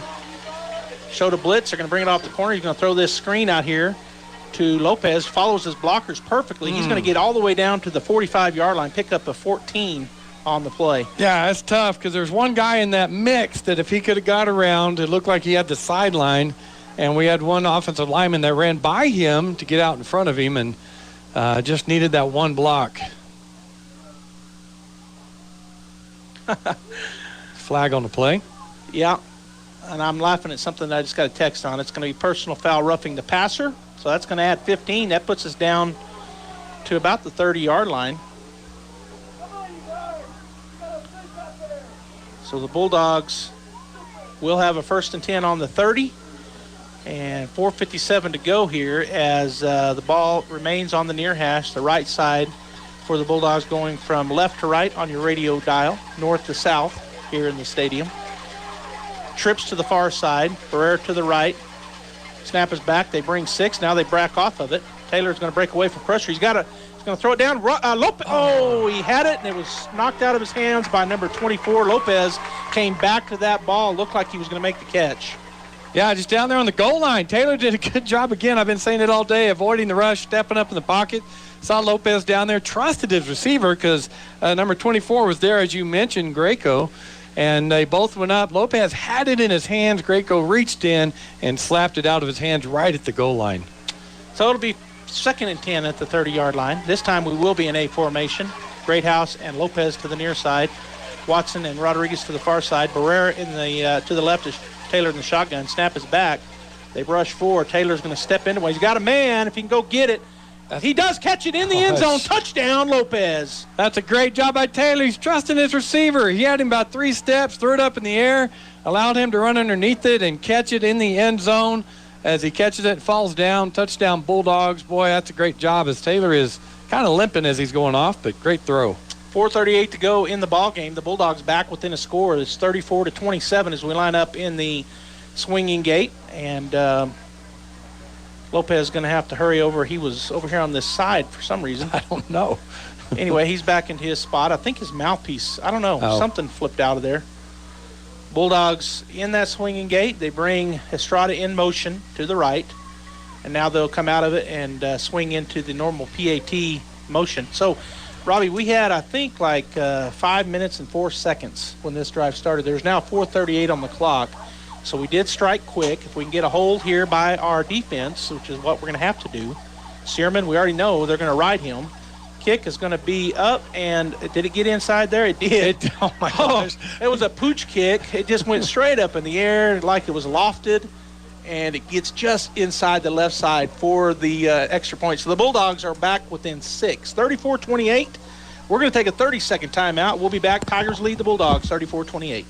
It's basketball season on the High Plains, and your Eastern New Mexico University Greyhounds are back on the hardwood. Join the Greyhounds as they take on arch rival West Texas A&M Thursday, December 2nd, with a 5 p.m. tip-off for the women and a 7:30 p.m. tip-off for the men's game. Don't miss out on all of the high-flying excitement. Tickets are only $5 for adults, and kids 8 and under are free. Go to goeasternathletics.com for more information. Greyhound men's and women's basketball, all in.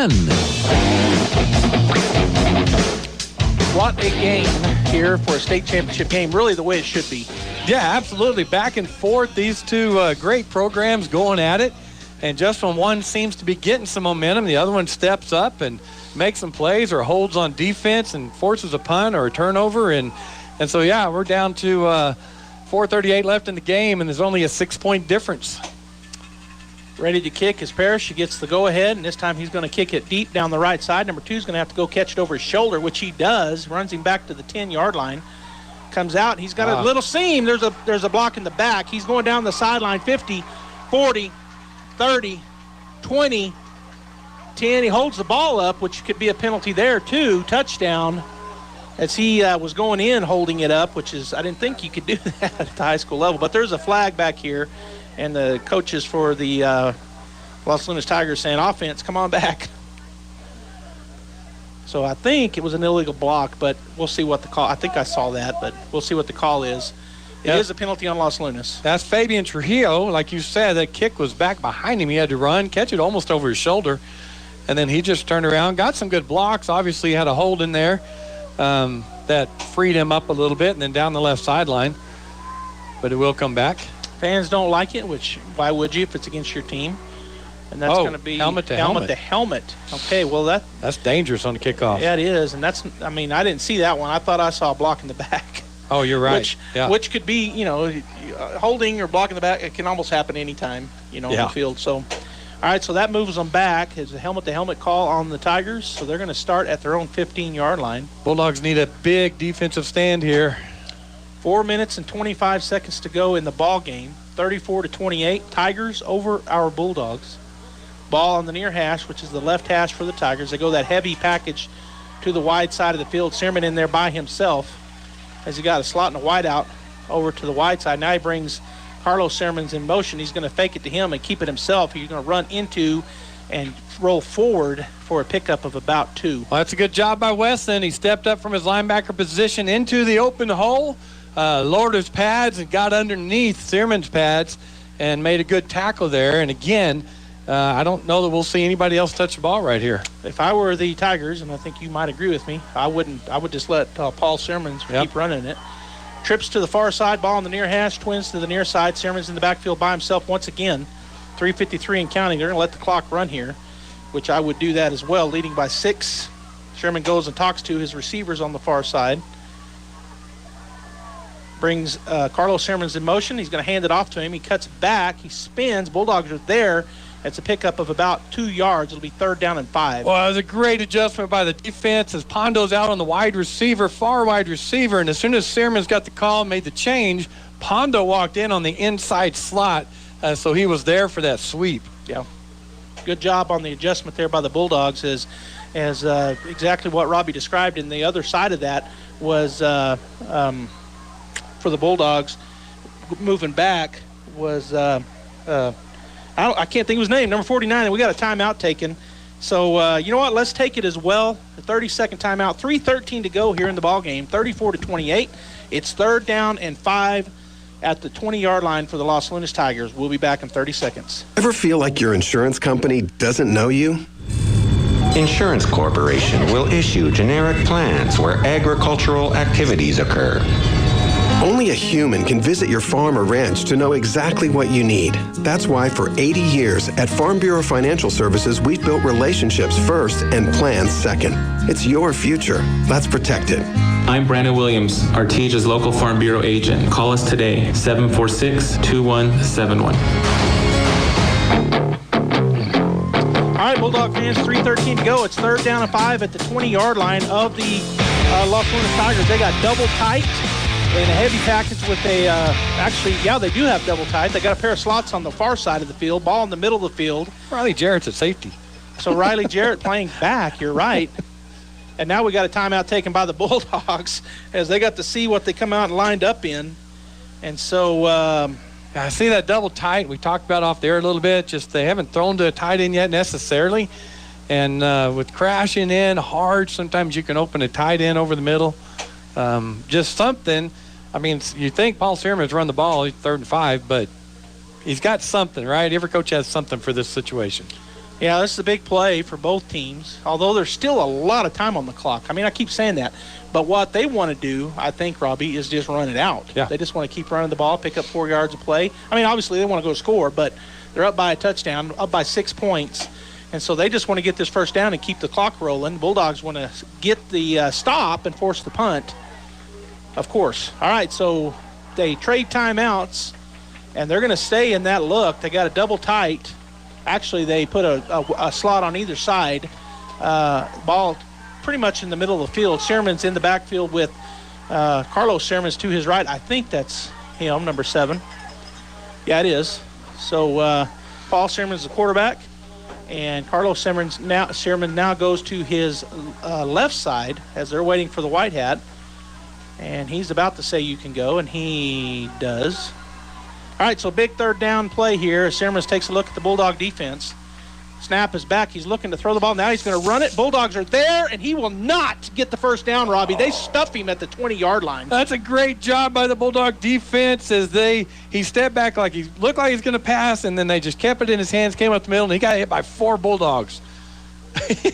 He does get 1 yard, but he was hit hard. The Bulldogs take a timeout right here. So big-time play for the Artesia Bulldog defense. We're going to take a 30-second timeout as well. We'll be right back. Hi, Cambria here from the Artesia KFC Taco Bell. As a mother of 2 young boys, I know how hard dinner time can be. So let us take the stress out of your day and do the cooking for you. Come try our $35 fill-up meal. It includes 8 pieces of original recipe chicken, 10 extra crispy tenders, sides, biscuits, and a half-gallon of lemonade or Pepsi. It's everything you need for a complete family picnic. We hope to see you soon at your local Artesia KFC Taco Bell. The lobby is open. Come dine with us at your KFC Taco Bell in Artesia.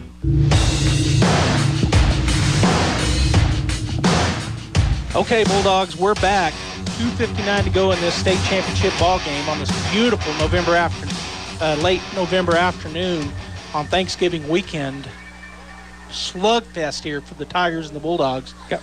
34-28 is our score. The Tigers in to punt at their own 26-yard line. Got Pacheco and Watson back deep for the Bulldogs. Pacheco midway, Watson deep. So number 1 has punted well all day long. He's got a great leg. Snap is back. It's high. He goes up and gets it. He waits, and now he punts it away. It's a good kick, and Watson's going to field it. Oh, he goes to one knee, and he's down. So, and then a late shot there by the Tigers, no flag, as they were blowing it dead, and somebody came in there and just popped him. Luckily, Watson didn't go after him because it would have been the second guy getting in trouble. Yeah, Gabriel Castillo came in there. All right, so the Bulldogs at their own 44-yard line, 2:50 to go here in the state championship game for 2021. The Tigers and the Bulldogs have battled all day long. Bulldogs have a chance here to tie it up and then with a PAT take the lead, but they got to get down the field and score. A lot of time left on the clock as both of these teams can score quickly. Bulldog fans on their feet. Los Lunas fans are on their feet. I mean, it doesn't get much better than this. Bright sunshine, beautiful clear day, not a cloud in the sky. And we got A formation ball in the near hash. Taylor takes the snap, looking to throw. He's going to roll up underneath pressure. He's got a man down the field. He's throwing it deep. Can he go get it? Just about 2 yards overthrows Rodriguez. Yeah, Rodriguez just going on that go route again by himself over there, covered by Greco again. Good coverage by Greco. Just I was on the outside shoulder, just about 2 yards too far.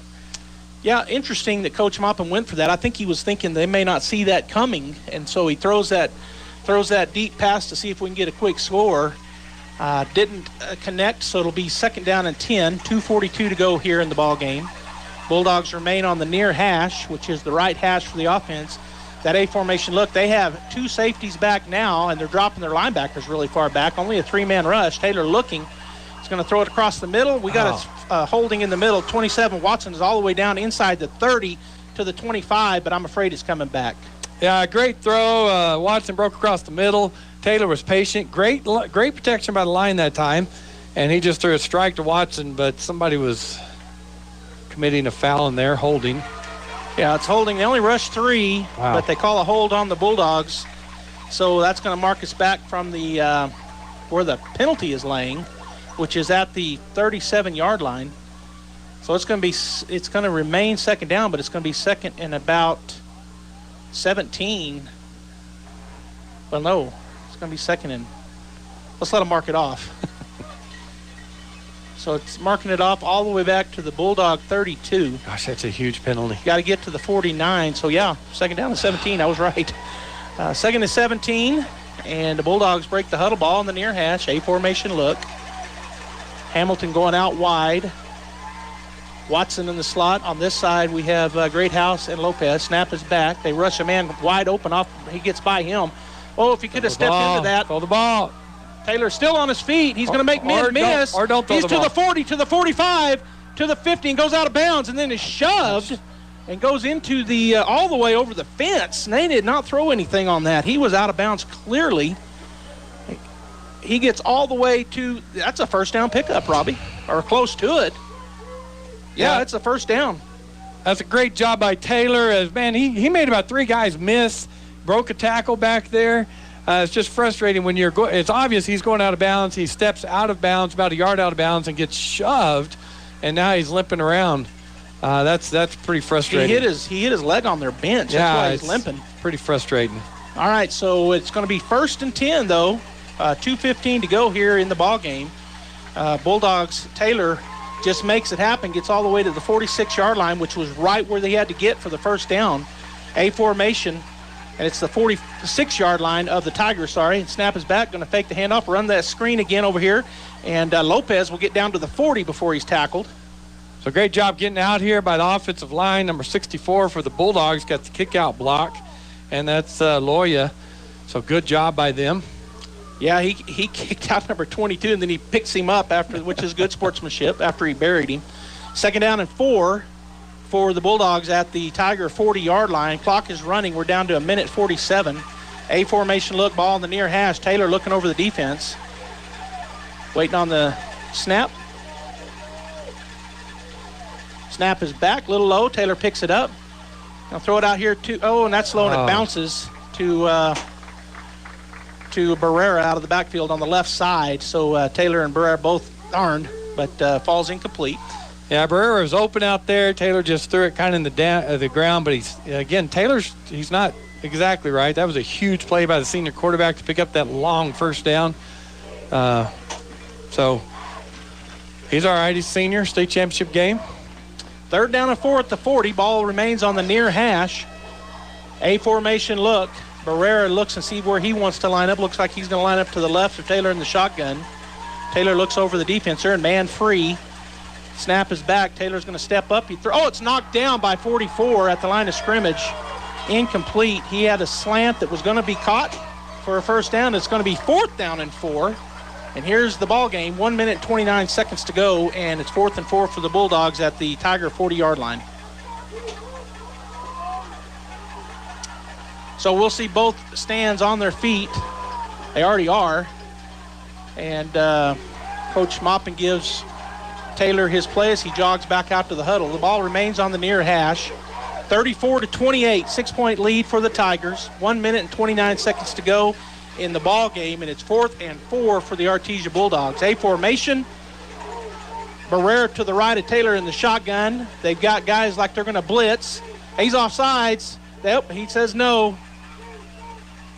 Snap is back. Taylor fakes the handoff. He throws a little jump pass, and that's going to be stopped. Nowhere to go. And so a turnover on downs. It'll be Los Lunas football at their own 41-yard line. Yeah, I watched the coaches over here on the sideline, Los Lunas, while Maupin was giving the play to Taylor, and they pulled the corner and the linebacker over, and I thought they're probably telling them, watch that wide receiver screen, and that's exactly what we went to. They played it perfect, and they held the Bulldogs. So it'll be 1:24 to go. The Los Lunas Tigers, if they can hold on to it here, they will win their first state championship in football, as their fans are definitely cheering loud here. And the coaching staff all around this line judge on this side for the Tigers talking to him. Not sure what that discussion was about. Maybe the timing, if they can just go, no plays, just going to victory formation. I don't know. All right, so it's going to be heavy formation. Ball in the near hash. Shermans has Shermans to his right. Paul Shermans, the quarterback. Carlos Shermans to his right. He's just going to run it. And he's got a room. Gosh. He's off to the races as Shermans. He's to the 30, to the 20, to the 10. Touchdown. That's just that same play they've been running all day, and Paul Searman, just being the athlete that he is, the offensive line did a great job. They sealed off the defense. He broke through the middle, cut out to the right, and went up the right sideline for a touchdown. So 1:14 to go. They'll line up. Let's see if they go for 2 or if they kick it. Either way, they're back up by 2 scores, and with 1:14 to go, that's a hard row for the Bulldogs to try to get 2 touchdowns within 1:14. All right, so Bulldogs lining up on defense. The Tigers in the very same swinging gait that we have. And so they're waiting on the white hat to say they can go ahead, and they finally get it. So going into motion is 25. Now they'll swing out of it and line up for the PAT.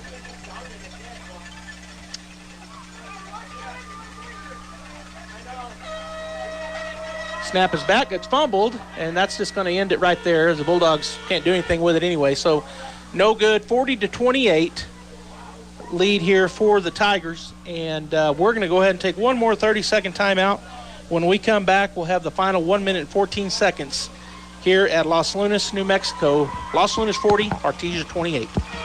For over 77 years, you've counted on Forest Tire Company. Forest Tire knows that just being there for you is what matters most. That's why Michelin packs more innovation inside its tires to maximize performance without sacrificing capabilities, so you can continue to go the extra mile to be there for the ones who matter most. Be it your car, truck, RV, or semi, trust your tires to the folks who know more about tires than anyone else. Forest Tire, keeping you rolling since 1944. Bulldog kickoff return on the field. The Tigers out with their coach talking about it in the huddle. Just a hard-fought game, Robbie. It's going to look, if the score stands, it's going to look different, with the 2 touchdown difference here than what it really was, as the Bulldogs were within 6 and had an opportunity, were unable to convert a 4th down play, and then Searmans just runs it well. He was basically untouched and went 60-something yards for a touchdown. And they're celebrating. The kids on the field, the kickoff team's out there dancing. All right, so number 1, Bell has done the honors all game long. He's got a great leg. He'll theoretically kicks it into the end zone, which he does. It's going to go sailing.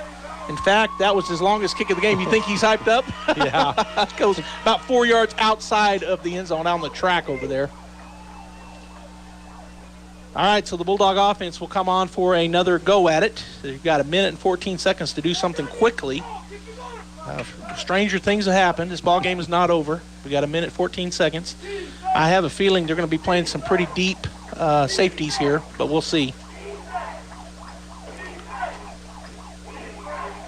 So the offense out, the defense now out. And I'm not sure the official, they're looking for a ball, I guess, from the Bulldogs. And the official's going to have to go all the way over there and get it. So whoever was the ball boy on that side forgot that time. Guess he was in mourning maybe over there.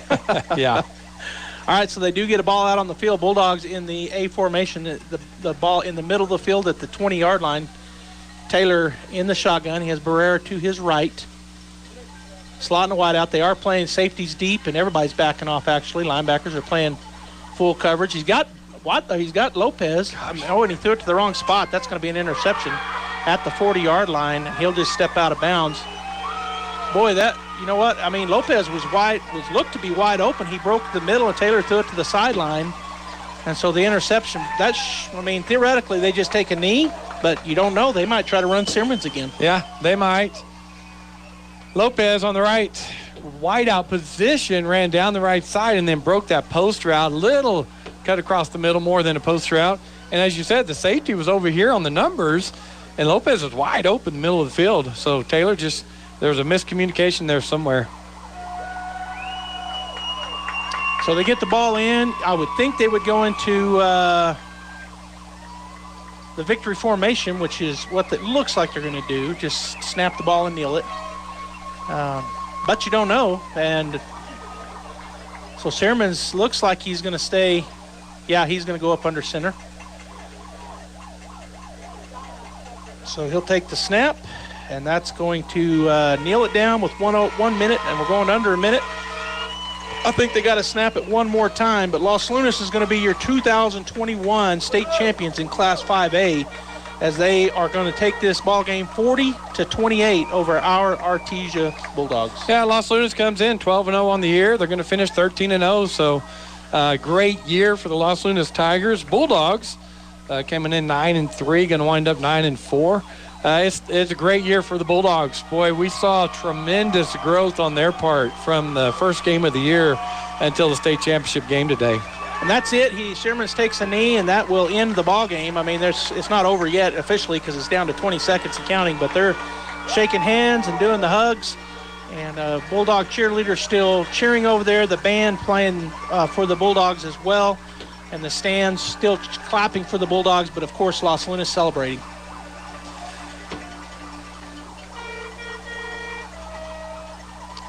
So as they shake hands, Coach Maupin made it around. He shook hands with the coaching staff. He shakes hands and gives Searmans a hug, and That was his quarterback last year that played for him in the spring. And so he knew, and he talked about it in the pregame show, that Sherman's was an outstanding running quarterback and could throw it as well. And we did see him throw a touchdown, a pretty good one. But just the power of his legs and his ability to make people miss and then break tackles was just a little too much for the Bulldogs today. Yeah, and it starts with that offensive line, right? And they were big. We talked about it before the game began. And they had the good size up there. They're well coached, very disciplined. And while the Bulldog defense did stiffen up, they had 40 points scored on them today.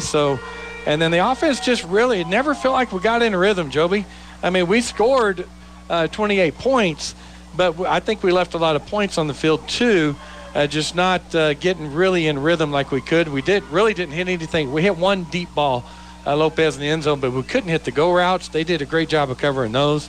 So, it just felt like a tough day for the offense as far as getting in a rhythm. I agree with that. And again, you score 28 and you feel good about that, but when you're playing a 12-0 team that has been able to put points on the board all year, 28 just wasn't enough today. And so the Artesia Bulldogs do go down in defeat to the Los Lunas Tigers. And we have heard from different sources that this was the last year for Los Lunas in 5A. Don't know if that's for sure or not, but they may be in 6A football next year. But congratulations to the Los Lunas Tigers. They went to the state championship 3 years in a row. 2 years with Coach Maupin, who came here and helped to build this successful program or turn it into what has now become a state championship program. But you got to give hats off to the Tigers coaches as they do an outstanding job, and they get the win over their former coach and the Bulldogs. And so the ball game is finished, the state champions, and they're waiting to give the second place trophy to the Artesia Bulldogs and then the blue trophy to the Tigers, 40-28. We're going to go ahead and close it out, Robbie. On behalf of Jeff Hodling, our sideline reporter all year, sorry we couldn't get down to him more. Our connection was breaking up. And on behalf of Robbie Blue, this is Joby Hodling saying we'll see you next week. Basketball has started. We've got the City of Champs Classic this coming week, so plan on being there at the pit. Los Lunas wins 40-28 over the Artesia Bulldogs. Thanks for tuning in. It's important to know local folks you can trust. People who'll be there for you when you need it most. Cisco Equipment in Artesia, serving southeast New Mexico since 1978 and new locations throughout Texas, is the leader in equipment rentals, sales, and service. Whether it's an excavator, backhoe, or wheel loader for the pipeline, or a reach fork or man lift for the construction site, Cisco Equipment has the dirt and aerial equipment to get the job done. Call the team at Cisco Equipment today, 748-1314, serving all of southeast New Mexico and throughout Texas. Through Presbyterian Medical Services, Artesia Family Health Center is your all-in-one provider for medical, dental, and behavioral health services. They have highly skilled professionals ready to treat your medical, dental, and behavioral health issues. Appointments are available via phone calls, video calls, and limited office visits to provide you a safe and easy way to take care of your health. Need a COVID test or vaccine? Artesia Family Health not only offers testing, but the Moderna COVID vaccine too. Call and learn more. 575-746-9848 or visit Artesia Family Health at 1105 Memorial Drive in Artesia. Artesia Plumbing and Heating is your authorized Carrier air conditioning dealer. Home owned and operated for over 41 years. Artesia Plumbing and Heating installs residential, commercial, and industrial air conditioners. Artesia Plumbing and Heating handles your plumbing, heating, and air conditioning needs, including the conversion of evaporative coolers to refrigerated air systems. Cut cooling costs with high-efficiency Carrier unit. Artesia Plumbing and Heating is a proud supporter of the Artesia Bulldogs and Lady Dogs and wishes them the very best in this sports season. Artesia Plumbing and Heating, 746-3712. Holy guacamole! The best guacamole in the Pecos Valley is at La Fonda Restaurant in Artesia. Holy guacamole! Everything is coming in fresh by the truckload. Avocados, green chilies, jalapenos, tomatoes, and onions. The makings of our signature salsa, golden fried chili rellenos, and of course our guacamole. Holy guacamole, what are you waiting for? La Fonda Restaurant, 210 West Main in Artesia, with plenty of parking off Highway 285. Holy guacamole. H&R Block.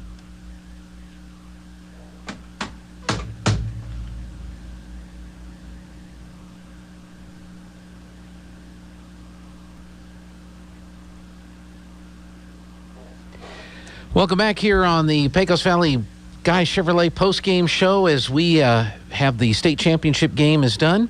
The Artesia Bulldogs have fallen to the Los Lunas Tigers, and the Tigers win their first ever state football championship. Final score in the game was 40-28. The Bulldogs had the ball back with less than 2 minutes to go, down by 6 points. And unfortunately, they weren't able to get the first down. They had to turn it back over to the Tigers, and as a result, the Tigers ran it up the gut, got one extra touchdown. So the game was a little closer than the final score indicates. Again, the Bulldogs, with less than 2 minutes to go, had an opportunity to tie the game and with the extra point take the lead, but they were unable to get that last touchdown in. Los Lunas got the touchdown. They win by a final score of 40-28. So that concludes the championship in 5A. The 6A championship, the big matchup between the Cleveland Storm and the Rio Rancho Rams, and that was won by the Cleveland Storm this year, as the Cleveland Storm defeated Rio Rancho by a final score of 35-14. So they were the winners of the 6A championship.